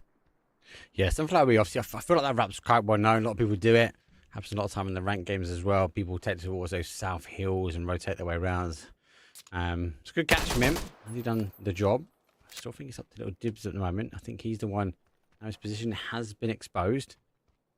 He's got 35 bullets left in the MP5, but let's be cautious. Sunflowery now trying to tighten up. Flank's been exposed. They've received a knock. They want to try and get Frenchie back up. Have the opportunity to go for the cross. There's the initial spray. Little Dibs now to try and keep him alive. Goes for the smoke. It looks like he might be down. He can still provide information. He's keeping very much a clear eye on the north, or towards him at least. I feel like Little Dibs has lost the act of the play. He does catch him now. Gets the spray, but at the cost of all his ammo. He's only got the SKS ready now to work with, and that's not going to be able to provide the cover. They now charge their way out. Conquest gets one. Frenchie goes back down again. Sunflowery needs to try and get this 1 versus 1. He's got the ammo and he's got the M4 against the MP5. Dibs found the Antles though. So it's at least a flush in the bag. 15 bullets to reload for the SKS and not a whole lot for the MP5. And with a good spot here, flash will come out, the wrap will come out, and this should be all sunflowery all the way. But Mounty's still in it, still toying with it, still dancing around. But yeah, too many angles to deal with. And finally, it's going the way of take all around. This was Bray's got the M4. Sunflowery, he was the first to drop and run from the brawl. But when it comes down to the later rounds of the boxing match, the heavyweights will prevail. CA8 get the opportunity now. Really cool system here, but Foot Esports already there. Here's the brawl. It was backs up against the wall, pure street fighting, Hadouken moves. Actually, down. It was TAA that backed away first, but they came back punching. Love the observers putting together a replay package for us. Those fish fights, they look so different than they are, because you see the HP bars. The players have no idea how much they're connecting, how much damage they're really doing. If they're winning or if they're losing. It's pretty hard to figure out what's going on when you're in one of those. And yeah, we saw that on the minimap for Esports. Encroaching, if you want to kill feed, you saw win or die, both killing and getting killed.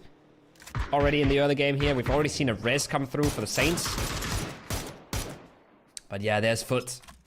Punishing that respawn beacon immediately. He heard the commotion. He's looking for kills. Cappy with a Kobe. Dibs go down. Done so well. Scav's obviously there as well, but I think at this point now, yeah, you just exit with 2 and say goodbye. Maybe return a bit later. But they're going to fire away. Back towards the other side of the zone. Obviously, the zone did pop back towards that northwest we saw before. Stadium nearly in the centre. All these teams rotating around. There will be gliders up for grabs as well around this north side, so too surprised for teams to extend a little bit further towards that north. Maybe try and get the glider. As I say, get that verticality, get the information gained. So be cautious. A lot of teams will be rotating the same way.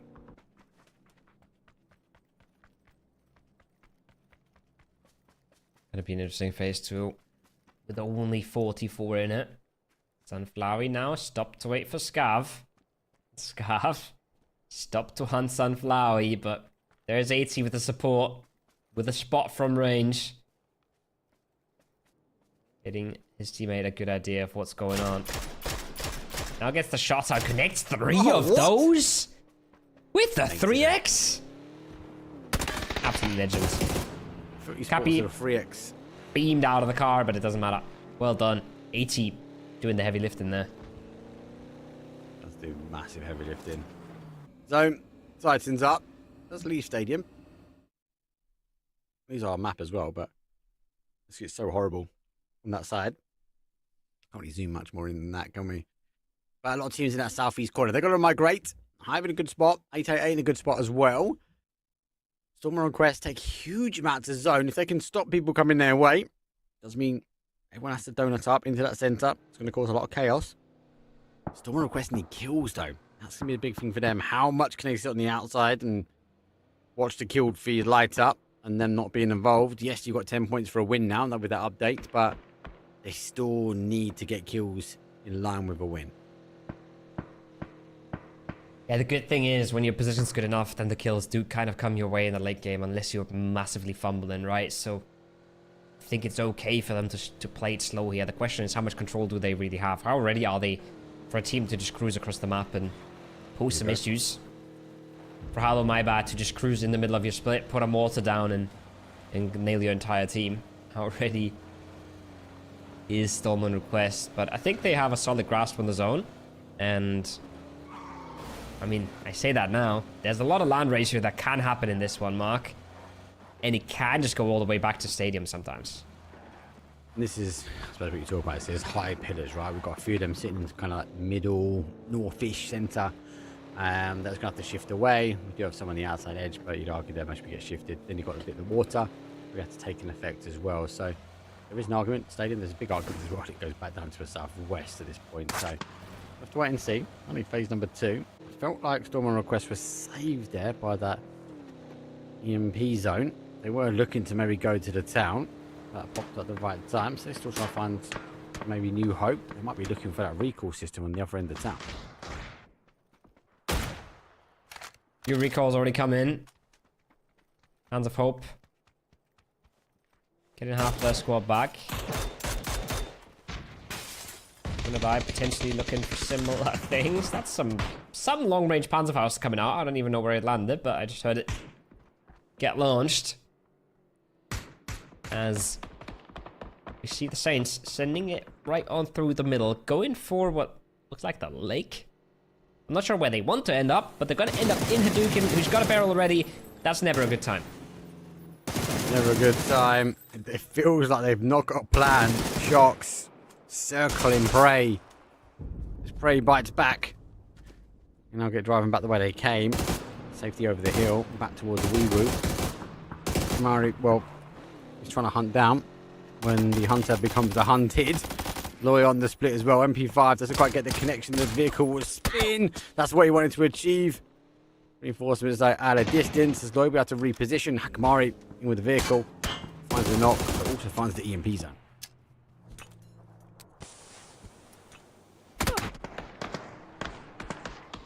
See you later. Nabat out. And now the zone going between stadium and the lake. There's a lake in the west. There's rocks in the north. And then there's a puddle on the east, so without knowing all too much, I'd be guessing this ends somewhere between Wee-Woo and Hive. But it doesn't seem super clear for the players either. No, I'm with you on that, mate. I'm definitely with you. The crossrail, that T-junction has always been a bit popular. There is some verticality there, though, and you expected this hard shift away. Hive, at the moment, they're hugging the rocks. The ones that took to the rocks when it came down to game number 1 today, or game 5. This is the penultimate game, so there is this game plus 1 more, and that is it. We have to draw a top 8 from the stats. Anyone who doesn't make the top 8, they can come back next week. Well, not next week, the week after, sorry. As they will have another opportunity, another shot at this one. Someone request. The team that are currently just in. But they're only just in. They need more points. If you find themselves now in zone, and now they control an area. This is, again, where you will get the opportunity. Maybe if it ends back up this way. Maybe those kills will feed in. Hello. That's stadium roof for you. Try to establish a foothold here. No pun intended. They get walked up on. Not the first kill of the round for GZ. I think they were able to deliver a little bit of pain towards the win or die lads earlier. So they are making their moves. They are making their mark. If we have to figure out now what they want to do with this. Do they want to keep playing under a team or just evacuate entirely? The hill out though towards the west of this. Why? So Overwatch Scav, right? You're like, you know, there's a team in here. They know he's there. He can position himself though. They don't need to crash in, but I suppose the other side of it goes that who cares if you're in? Like, you now know who's in there if you want to try and stop them getting the points that they need to try and qualify because they're outside of a top 8 GZ. So they can go do it. It looks like that's the case. They are crashing in towards stadium now. So if it goes down, T-Bone is there. Looks to try and get the smoke. Kill confirmed. Done. Trying to take the fight. It's 2 versus 3. T-Bone gets the opportunity to get med back on. Got a group. So gotta try to make it as a 3v2, right? They can't be taking 1v3s. Scav is gonna be hearing the pit patter of the steps now. He's gonna realize this is coming my way. Let's one walk out. That's the second walk. Now he can try and inkle back in. Finds a bit of damage there. Instantly traded though. Trading damage, not a great time when you're outnumbered, outgunned, and T-Bone is not there to help just yet. Scav traded. T-Bone nowhere to be found. He's going to have to try and rat this one out and shoot them in the back. Phase 4. It's not got huge amounts of meds. The jammer pack has spent. Try and keep his life up as best he can. So they do know there's another one here because the car did come in. They were popping shots towards him. They did take Cappy out on that rotation as well. So T-Bone going to bide his time. The guys move further afield. And for now, he'll jump back to the other side of things. Does push back towards the northeast. These teams start to rotate and it goes back towards that sort of storm and request, as you said before, between Hive and Weewoo. Where we're looking now. Hands of Hope rotate round in the west now. They find a little bit of zone in the north. Compound 3. Just need to draw their attention back towards BFAs. Maybe send them round that pillar. Push them towards the east. Then they can sweep in on the zone. Lovely setup for Hands of Hope, especially with the play on top, right? With Nabat providing so much overview. And yeah, like we said, right? Storm and Request, they got to do something this game, but they've put themselves in a spot to do it.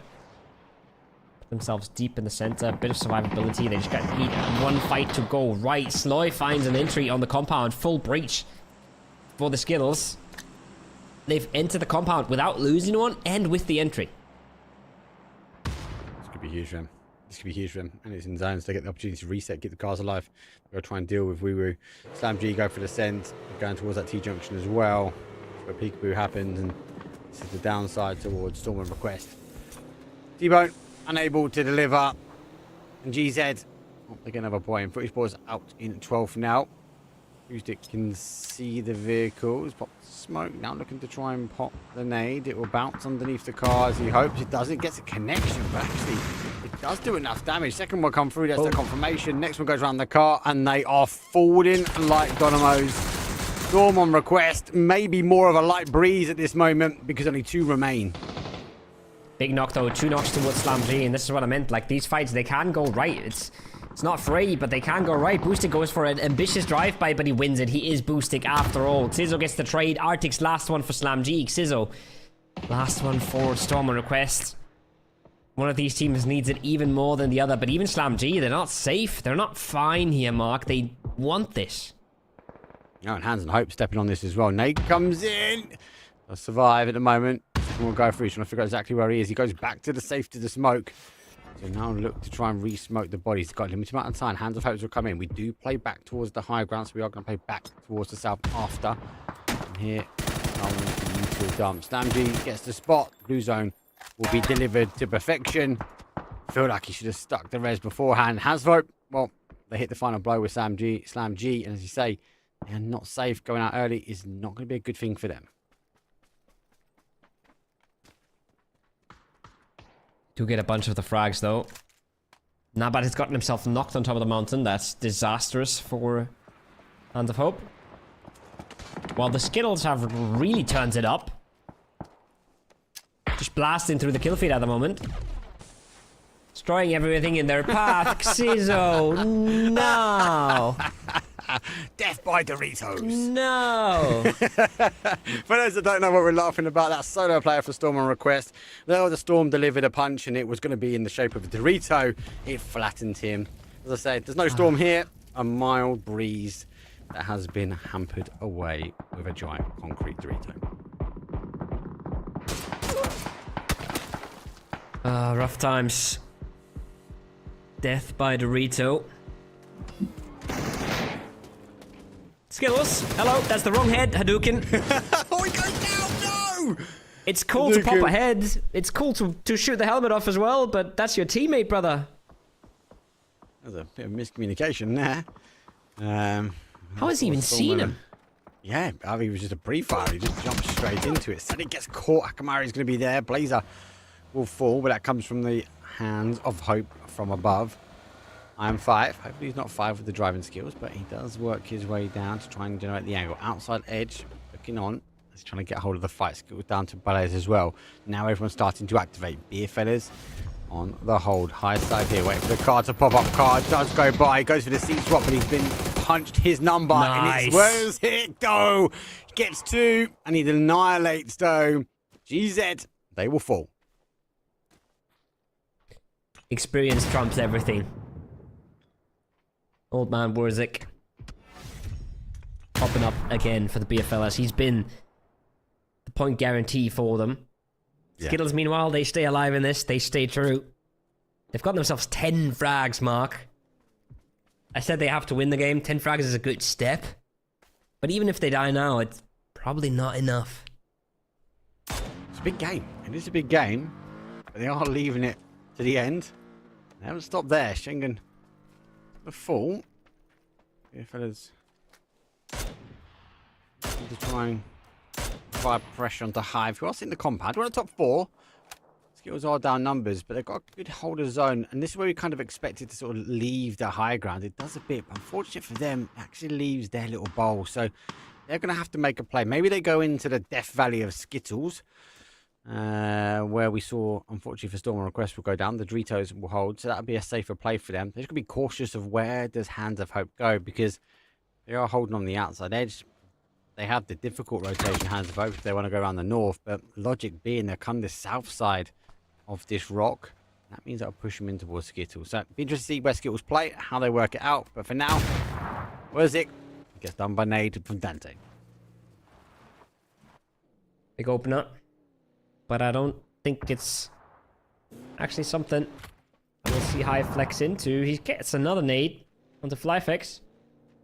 So maybe that leaves him with a flush here. But surely not a push. If the knocks come in on the other side, though, if J2 goes down to these nades, which he isn't doing immediately, but he might still. Oh, good nade. There's a chance that Hive third party, but he stays alive, and he does the damage on the second as well. He's doing big work here. This is the thing, he's calling for backup, so the guys are rotating their way back. He'd argue the same, maybe he should have stuck the fight at his zone. Dodged the blue zone. The money extinguished. They'd still rotating their way in. Time is our cooking. Try and get their rotation. Rest of the BFLers do rotate their way back. They know that's more critical to stop Hive already moving away. And P90 underway. Have they dropped the ball though here, Koa? Did they leave when they should have stayed? We'll have to wait and see.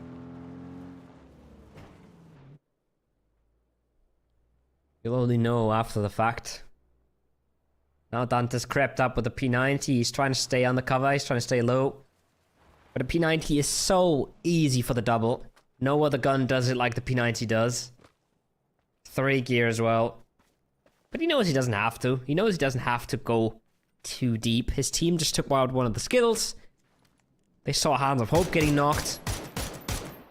and they know they're in good shape here. That knock, yes, it buys them a bit more time. It wasn't crucial, it wasn't necessary, but it does help them along the way.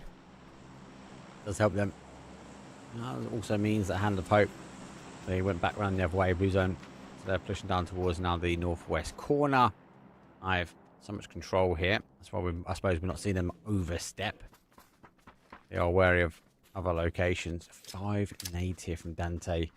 He just needs to post 1 to perfection. It'd be good. There goes the first one. Does hit the rock. Fall short. Second one will go closer. Might cause a little bit of splash damage. The third one is a Dreno. That should finish it off. At least get the re-knock. Gets the re-knock done. And damage is also done.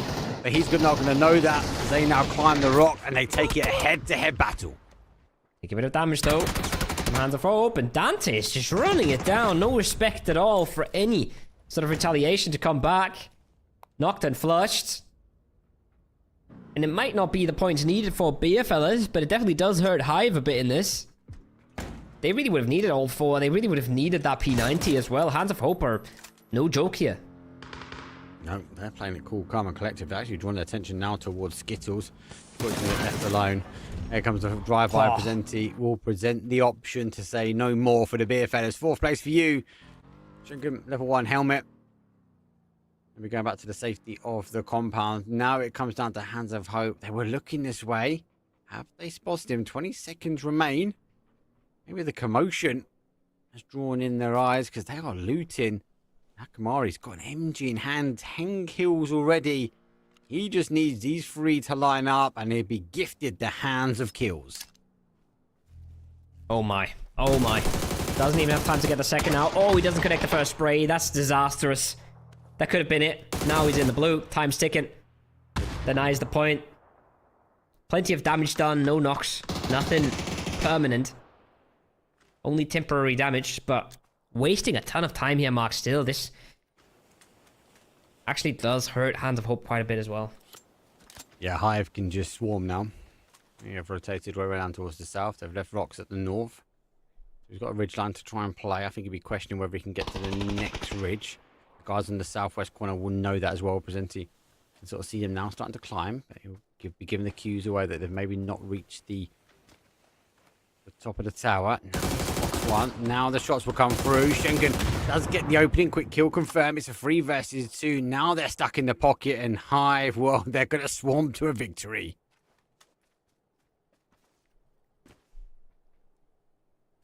Not a whole lot of hope left in this one.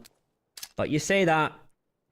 They find some sort of opener here. If Rox cooks that nade too long, if he gets caught while standing up, there's a chance. But once again, the P90 delivers. He had the angle. He had the weaponry. He had the perspective for the camera.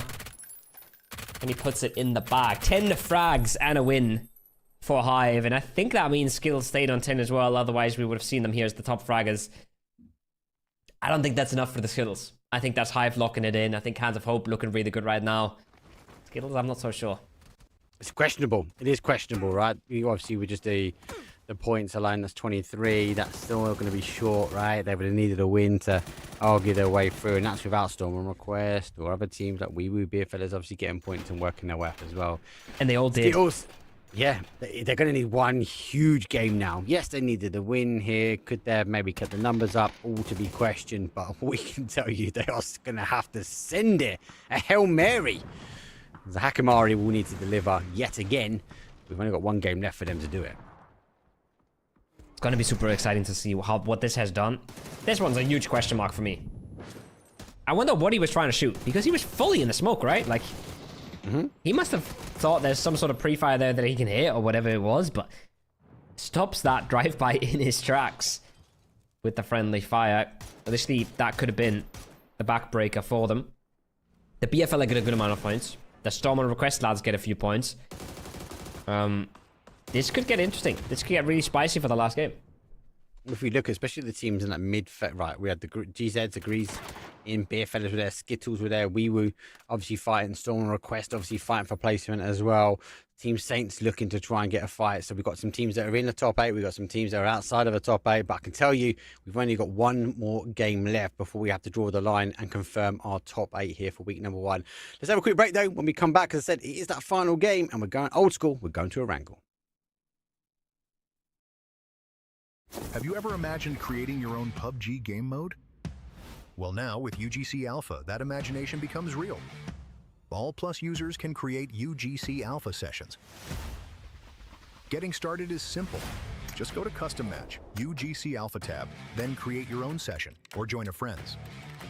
By default, only the host can edit the mode, but editing permission can be granted to participants through settings. With UGC Alpha, you can place props, build custom maps, and set your own game rules. Anyone can join and play, up to 100 players per session. Want a simple but challenging parkour mode? Or maybe a chaotic deathmatch? You make the rules. You can save your creations anytime, or load them up later to keep building, even if it's not your mode. If you find a fun session while playing, just hit Save As and keep a copy for yourself. Need a head start? Try one of the official sample modes provided in-game. In the next video, we'll dive into object placement, movement controls, and how to bring your map to life.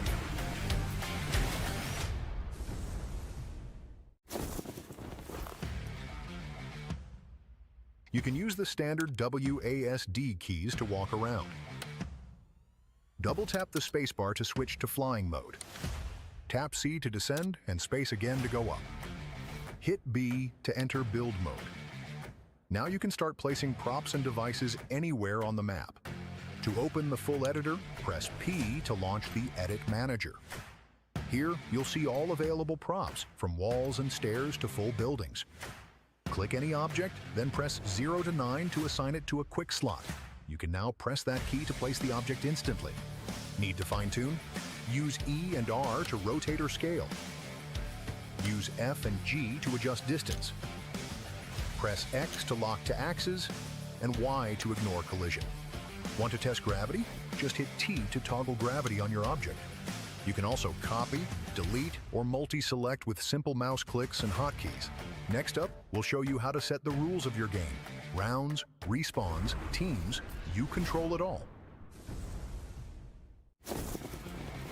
Let's dive into the... All good things come to the end, and week number 1 is about to come to an end. The final game, though, is left to draw the line. We're looking for a top 8. Top 4 will find themselves with some money.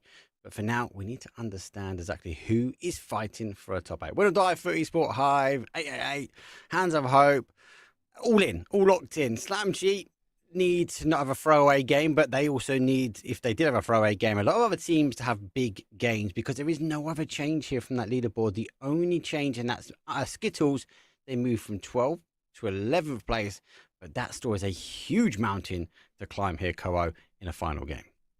I think it's still crazy, though. I think everybody all the way until Greece can make it in here, right? Like, just a 8-point gap all the way up to 8 is super, super doable. Storm and Request have had a slow day. Saints have had a really, really slow day. Both those teams seem vulnerable right now. They seem catchable. And there's a chance that both of them go out. If any of the teams on the bottom side of the scoreboard play a good one, start their game off, start their game with a few kills, the gap's already closed. Weebu kills a team, they're already 8th, right? That's how close we are right now. And that's not just Weebu, that's the entirety of the entire half of the bottom side of the scoreboard. This is the big thing. Slam G needs to keep arguably quite clean or go aggressive and get the points. It's the same. The Saints still on Request need to be very, very careful, but caution to the wind mean they might not be getting the kills, and there's nothing now to lose for like the teams like Weebu, Beerfeather, Skittles and Greece, because they've got one game to do it. If they go cautious, maybe looking for the placements, because we also do have the updated placement points. If they go try and farm kills, like that'd be the kind of stance I'd be expecting them to take here. And if they get the points, as you say, one squad, and that pushes them in. Obviously, a team like Skittles are going to need a couple of squads and some good placements, but they will need a Slam G, Team Saints, and Storm Request maybe to kind of fall. But that's it. Our final game is up to grabs the points. They've been locked in. One more opportunity, one more chance, though, for the Observer to catch the plane. He goes far. He goes to the boatyards. It's a northwest, down to a southeast, through the heart, through the soul. That is a wrangle. Oh, I respect it. I respect it a lot. 3 out of 4, remember? 3 out of 4. He's always good. He's good for it. He's always good for the 4th one, yeah. The quota stays true. We'll talk about some of these turns, some of these curves. You know, we can smooth them out a bit, but that was pretty solid. That was pretty artistic. I love it. South George looks populated, Mark. That looks spicy to me. And then the Skittles are not hot dropping this time. No one with grease in Pachinki, but I'm starting to get worried. There's a lot of people in that plane going for Millie Island right now. There's a lot. And you got to remember, teams we're keeping an eye on. Wee just jumped for military. Storm and Request just jumped for military. Hands of Hope, I'd say they're in. TAA also out there, but I'd say they're out pretty much as well. So have to wait and see. Northside, though, Conquest, well, they're in, right? A chance of coming back next week. They're not going to be in a chance of making the top 8. So Footy Sports, maybe Win or Die go farming at the top here. SlamG go out early. Maybe they're trying to keep their noses clean and wait for the zone to sort of reach its way out. But close engagement and early fighting, and it is going to be Footy Sports because it's got nothing else to lose. Want to go for an early dinner? The lads from Foot. Conquest, on the other hand, well, they also do have nothing to lose, but in a very different fashion. It's not been their weekend. No. They've had good ones in the past. This was not one of them. They haven't been shining.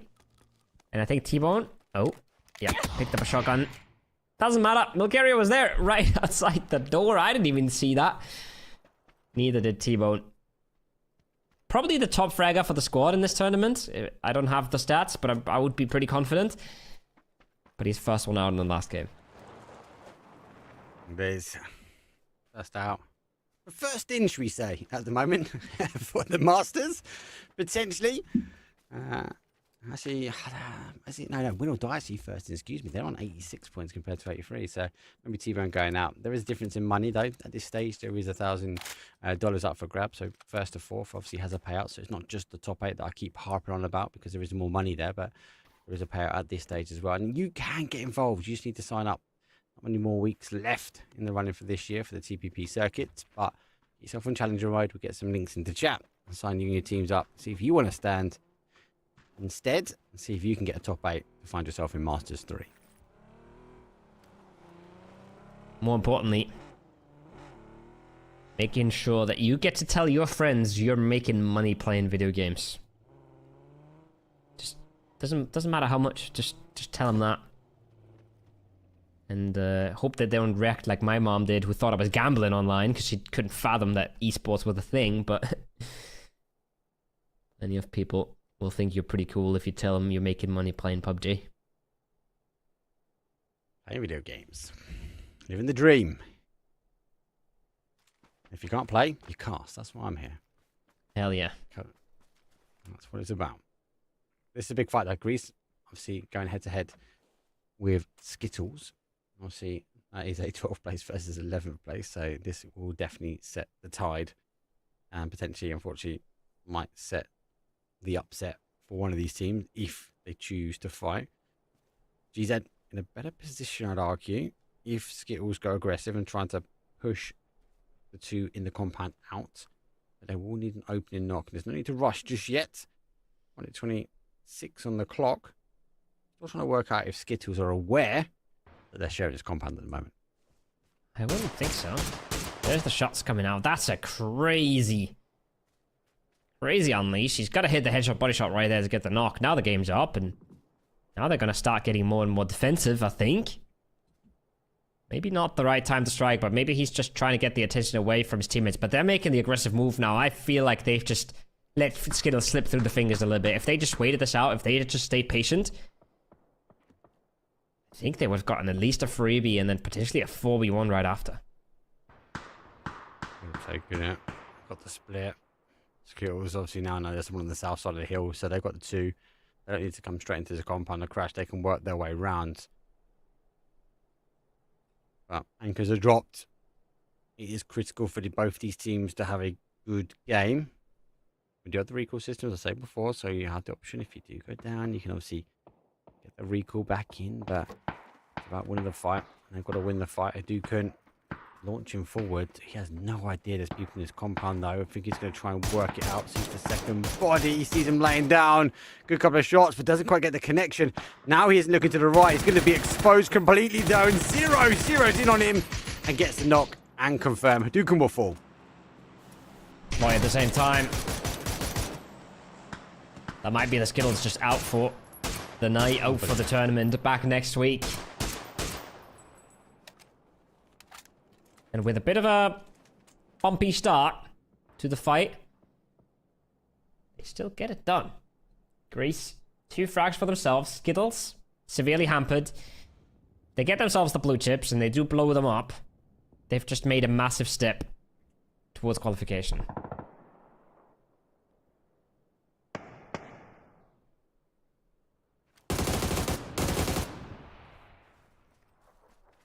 Jeez, painful. Hey, there's no cars there. Oh, there is cars there, so you can just destroy the chips, can't they? And see, charging by 4. T-Bone is out. Congress playing for pride here at the moment.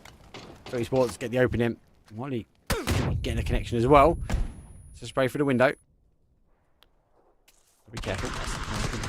The angle's going to be fully exposed. There's 1, there's 2. Great wrap here from Conquest. And win or die.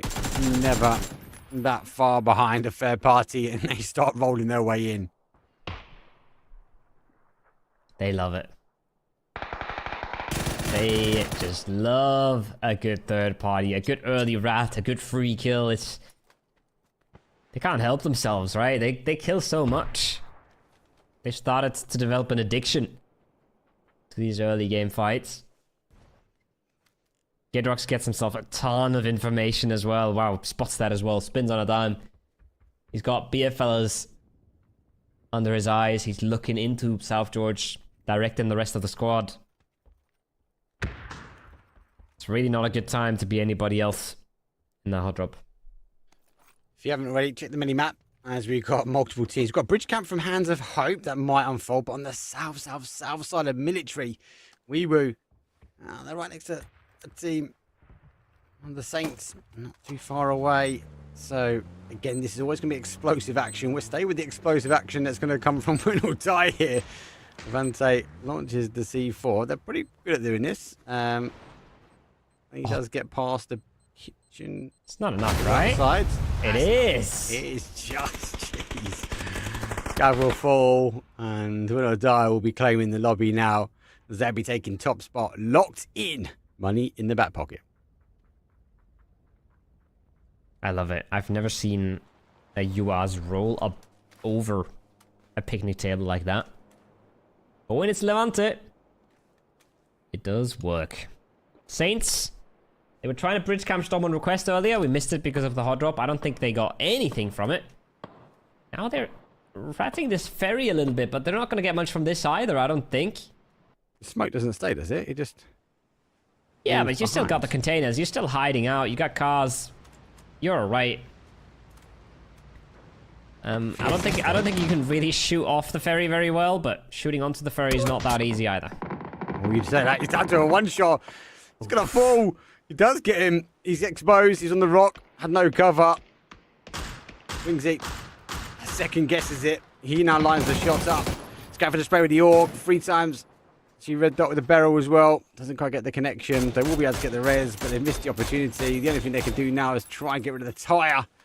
That will stop them rotating in, but they're going to be in way before Team Saints. Oh my god, that could be a huge Kobe if it lands. Oh my god. Oh, what? Close! It's a depth charge. Oh, I thought it was rolling across the. I thought it was rolling across the ferry that way. When oh my. Oh, that would have been so sick.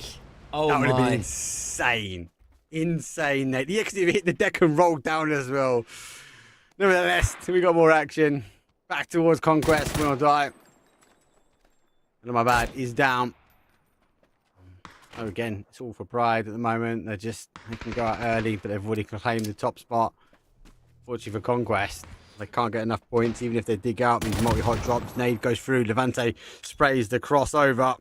Now looking to try and nade at the top. Catch him on the stairs. Zone shift goes horrible. Horrible. Up towards the north. Give you guys maybe a little bit more time just to let him finish up this fight. Nade comes back. Util's been really good this tournament. Players have been on point. Mostly. C4 has gotten better. I think it's fair to say the recalls have gotten better. these players learn so fast, right? There's a reason that they're the ones competing. They're the reason that there's teams like Win or Die dominating. They just adapt so quickly. This is part of the development of this section, right? Because when we did see the TPP additional circuit come underway, and utility was interesting, should we say? We saw a lot of dual frames and handles get caught. But definitely as we've gone through the year, it has felt now honed in to the point we nearly hit a moving rotation or botation. A little bit too short. Few teams that will fall. And unfortunately for Skittles, there's one final player now. They come back for the fight. It is Hakamari, who needs to land a Hail Mary of a game now with one body. I think it's going to be a very tough ask.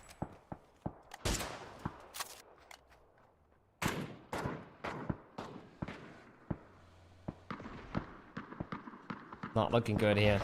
Not looking doable at all. Yeah, he realizes as well. Yeah. JJ turns the PC off while he's running it through the field. Not our events. But they're definitely a team we'll see back. They will qualify again. We'll see them back with better driving skills. As we'll reset for week number 2 with 16 new teams looking to try and find the top 8 position to find themselves in the Masters number 3. 11 teams will remain here in the last game. 41 players up. We will be a contender we need to keep an eye on. They have docked into Ferry Pier, so they are working their way in. They're currently on the outside. Beer Fellas also the same. Now they've lost some bodies. They have clashed already with Slam G. CAA take all around. I think just too far out. Currently sitting on 14 points. It's a huge ask for them to get to a 33. He's really down. Skittles are out. Recently, they've got some good kills. Here, fellas, one to watch. We one to watch. And then it's the teams that are in here and now, right? It's the Storm and Request, the Saints, the Slam Gs. Like, do they fall short? Do they get caught out by some of these teams that are a little bit eager to find themselves in the top spot?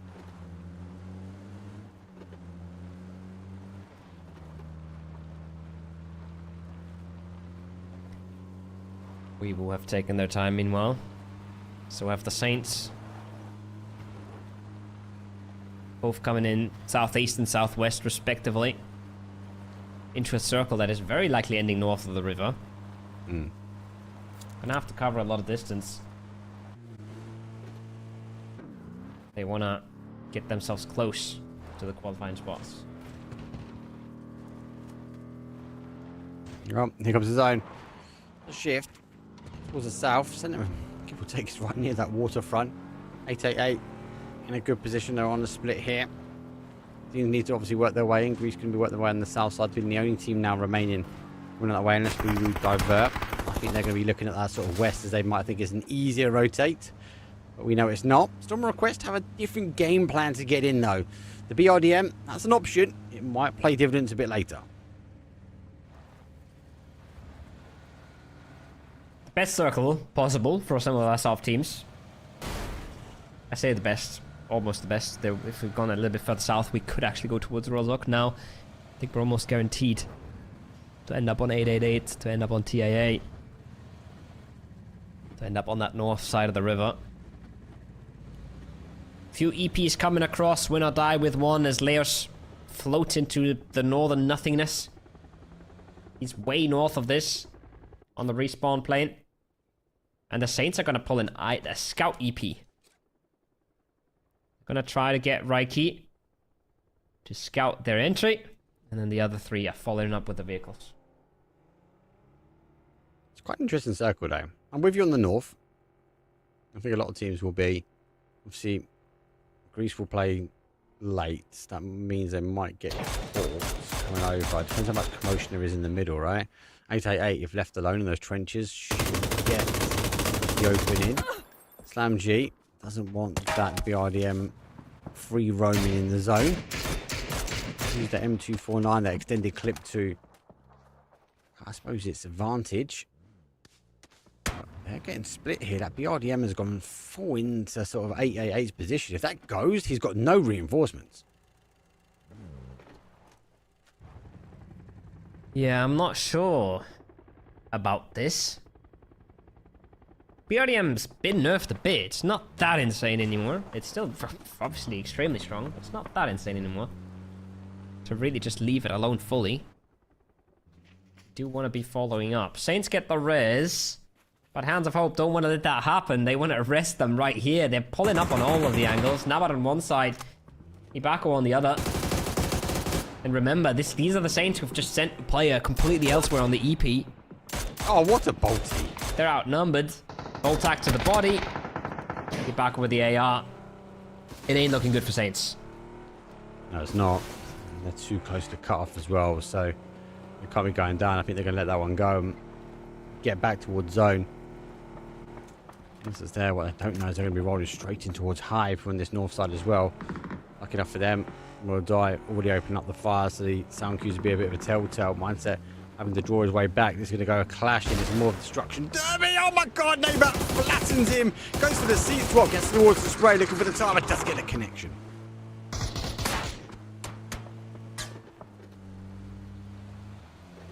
But they regroup? And the EP's worked wonders for them. They're sitting center now. Yes, I mean, they're 2 up, but a few placement points is maybe all they need. Deliver something. Maybe take the hard cover. They've gone for a split. Got a commotion now back on this north side. Hive in the position already here. Beer fellas are falling. Strong for them. We were was looking to try and rotate their way around, but going to be careful.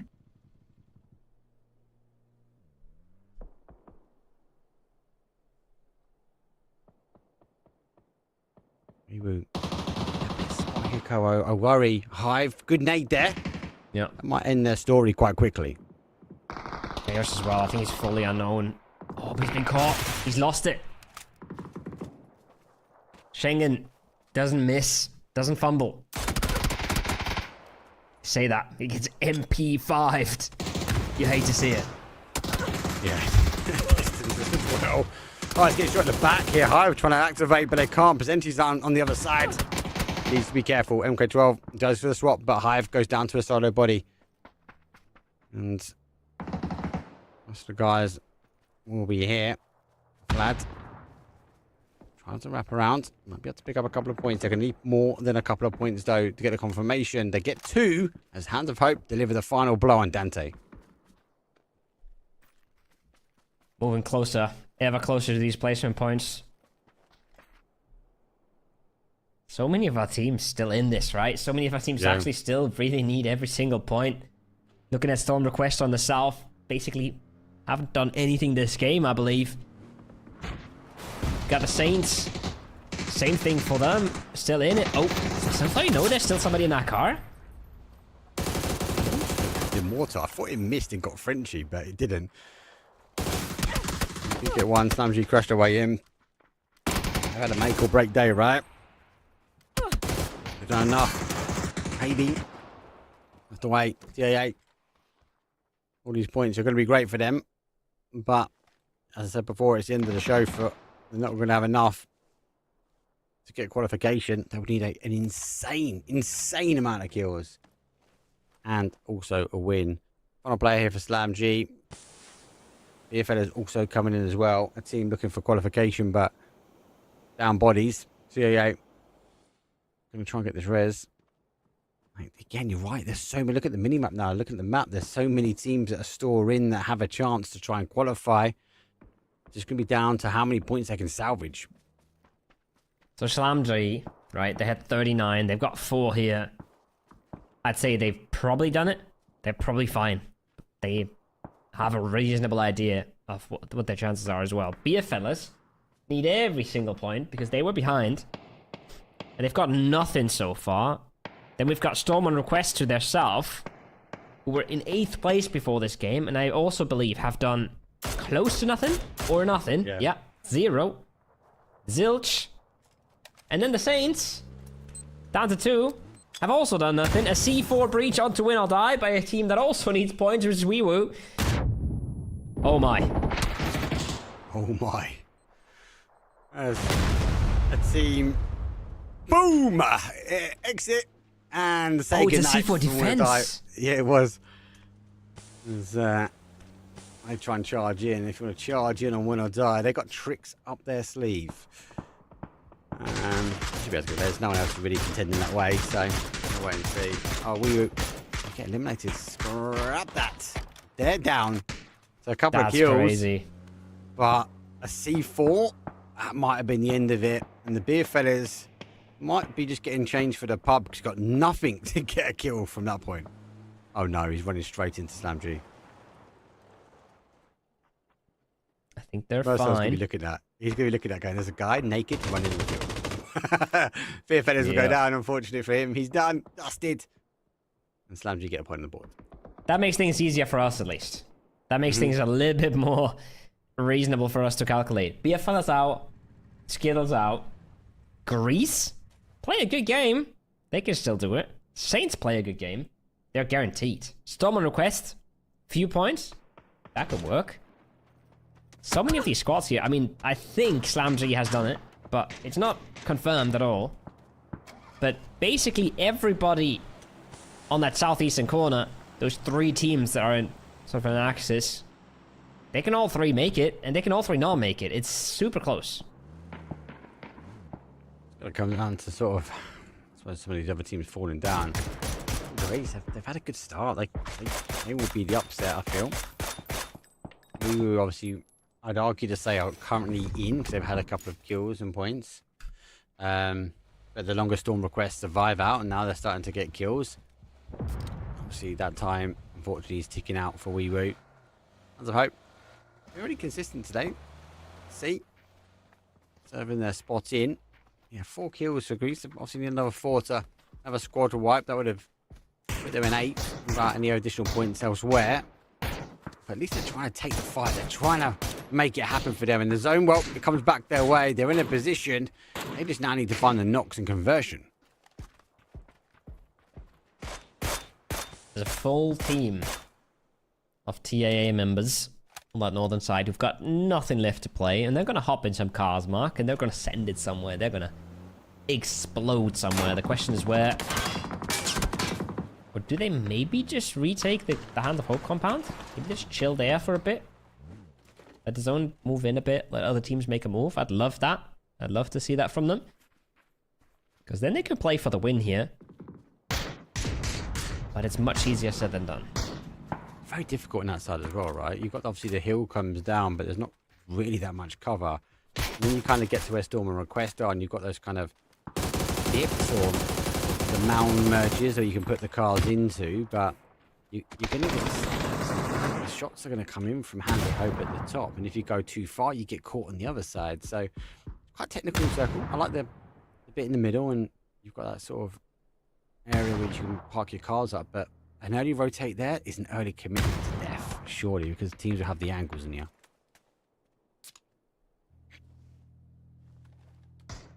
Yeah. You want to go late, you want to use cars, you want to use smokes. Hand of Hope looking fantastic here as well. 888 looking fantastic. The edge is so much more comfortable to play than the center. But then when you're sitting in a BRDM in the center, it doesn't feel that bad, eh? If you this late in the game, who has a Panzerfaust ready for you? I doubt anyone does. Should give you a whole lot of safety. And it's covered, isn't it? It's behind the shack. Is it behind the shack? No, it's not. It's in the dip, isn't it? The shack's been held out on the other side. It's been difficult for them. Hands of Hope do get the hold. He does get the first open up. They never lost hope. Might have lost hope though in the final game on this one. Oh, Dibs, he's performed well for the team today. He's obviously come back. Rito's come rolling down. So do all the nades. Now comes the blue zones. It's going to be punishing him, but there is not much more to play.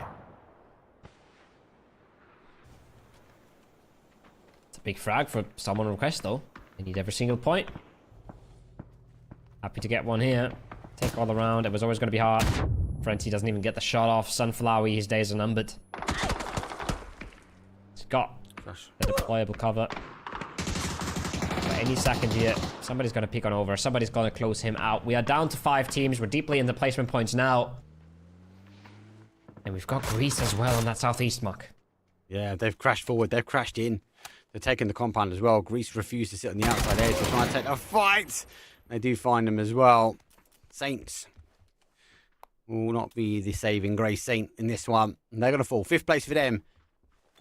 GZ up to 5. Up to 5 now. Still need more points. 888 with 4. Hand of Hope with 4. Used with 3. Still want request with 3. But they get the extra buff because they got the BRDM.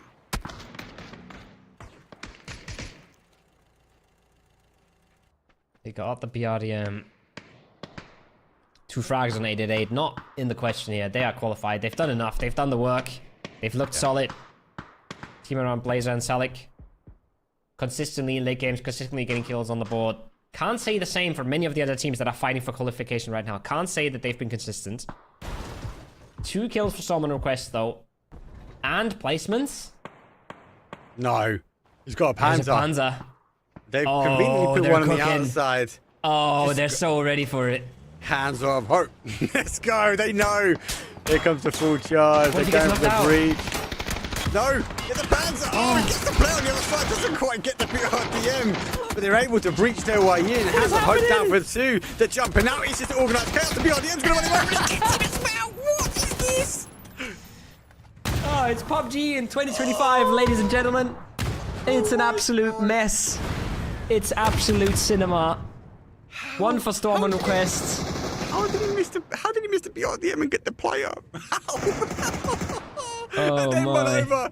Storm on request, going to try and get as many points as they can by farming their way forward. The BRDM nearly getting beached. It's pretty much cooked now, but he knows he's got the safety. He swings up and over looking for 1. Does get the 1, looking for the conversion for the next point, but doesn't quite get it.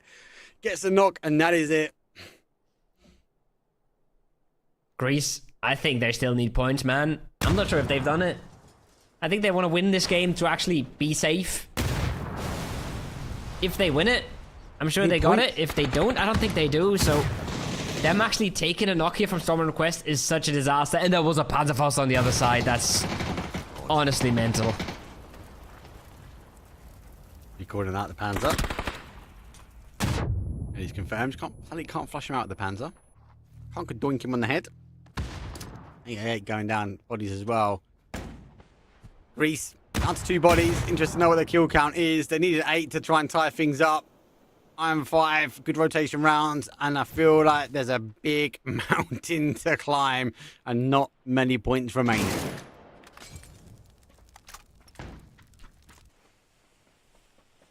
Oh my.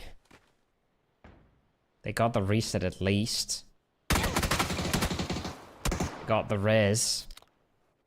They brought it down to doable numbers. Don't quite have a whole lot of terrain.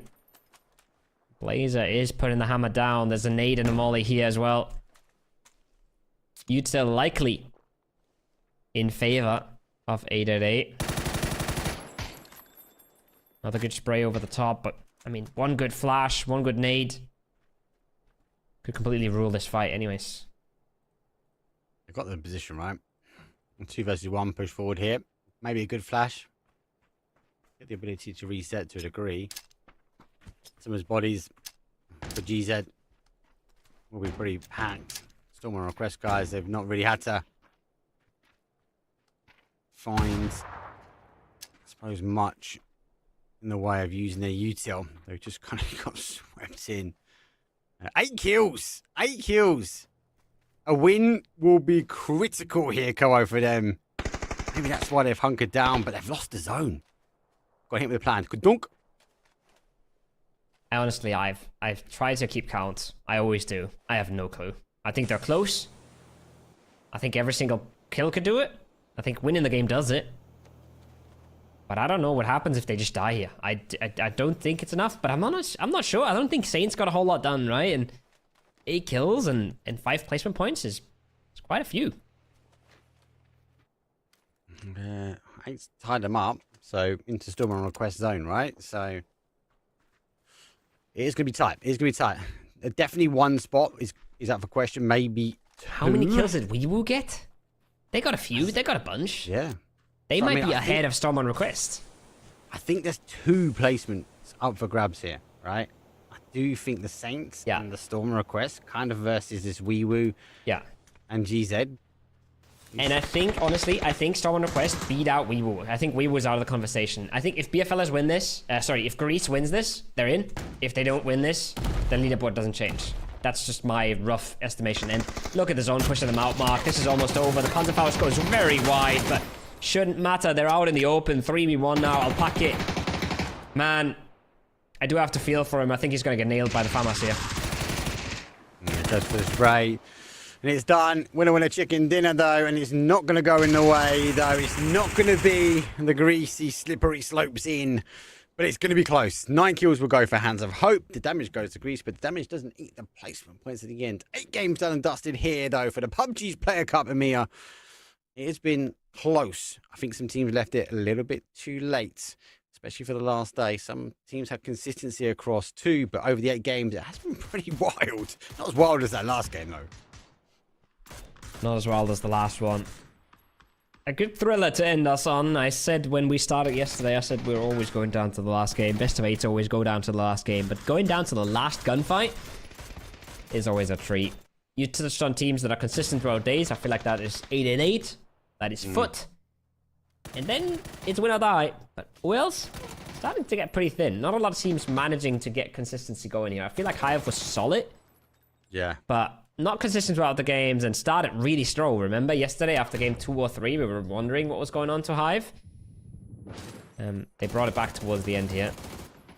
But the real dominant showing, I would have to say, is win or die Foot.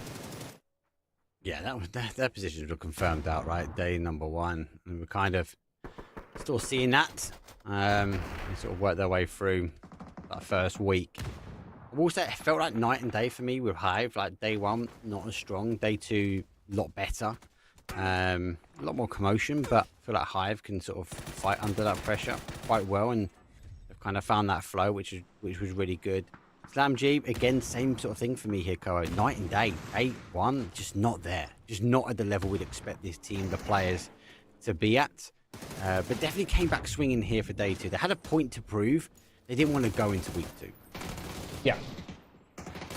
Point to prove to themselves, especially, right? I don't think it's within their standards to end up in a bottom 8 in this lobby, in this tournament. So good to see that they can avoid it. Good to see that they can show up when they need to. I'm playing with Marcel today.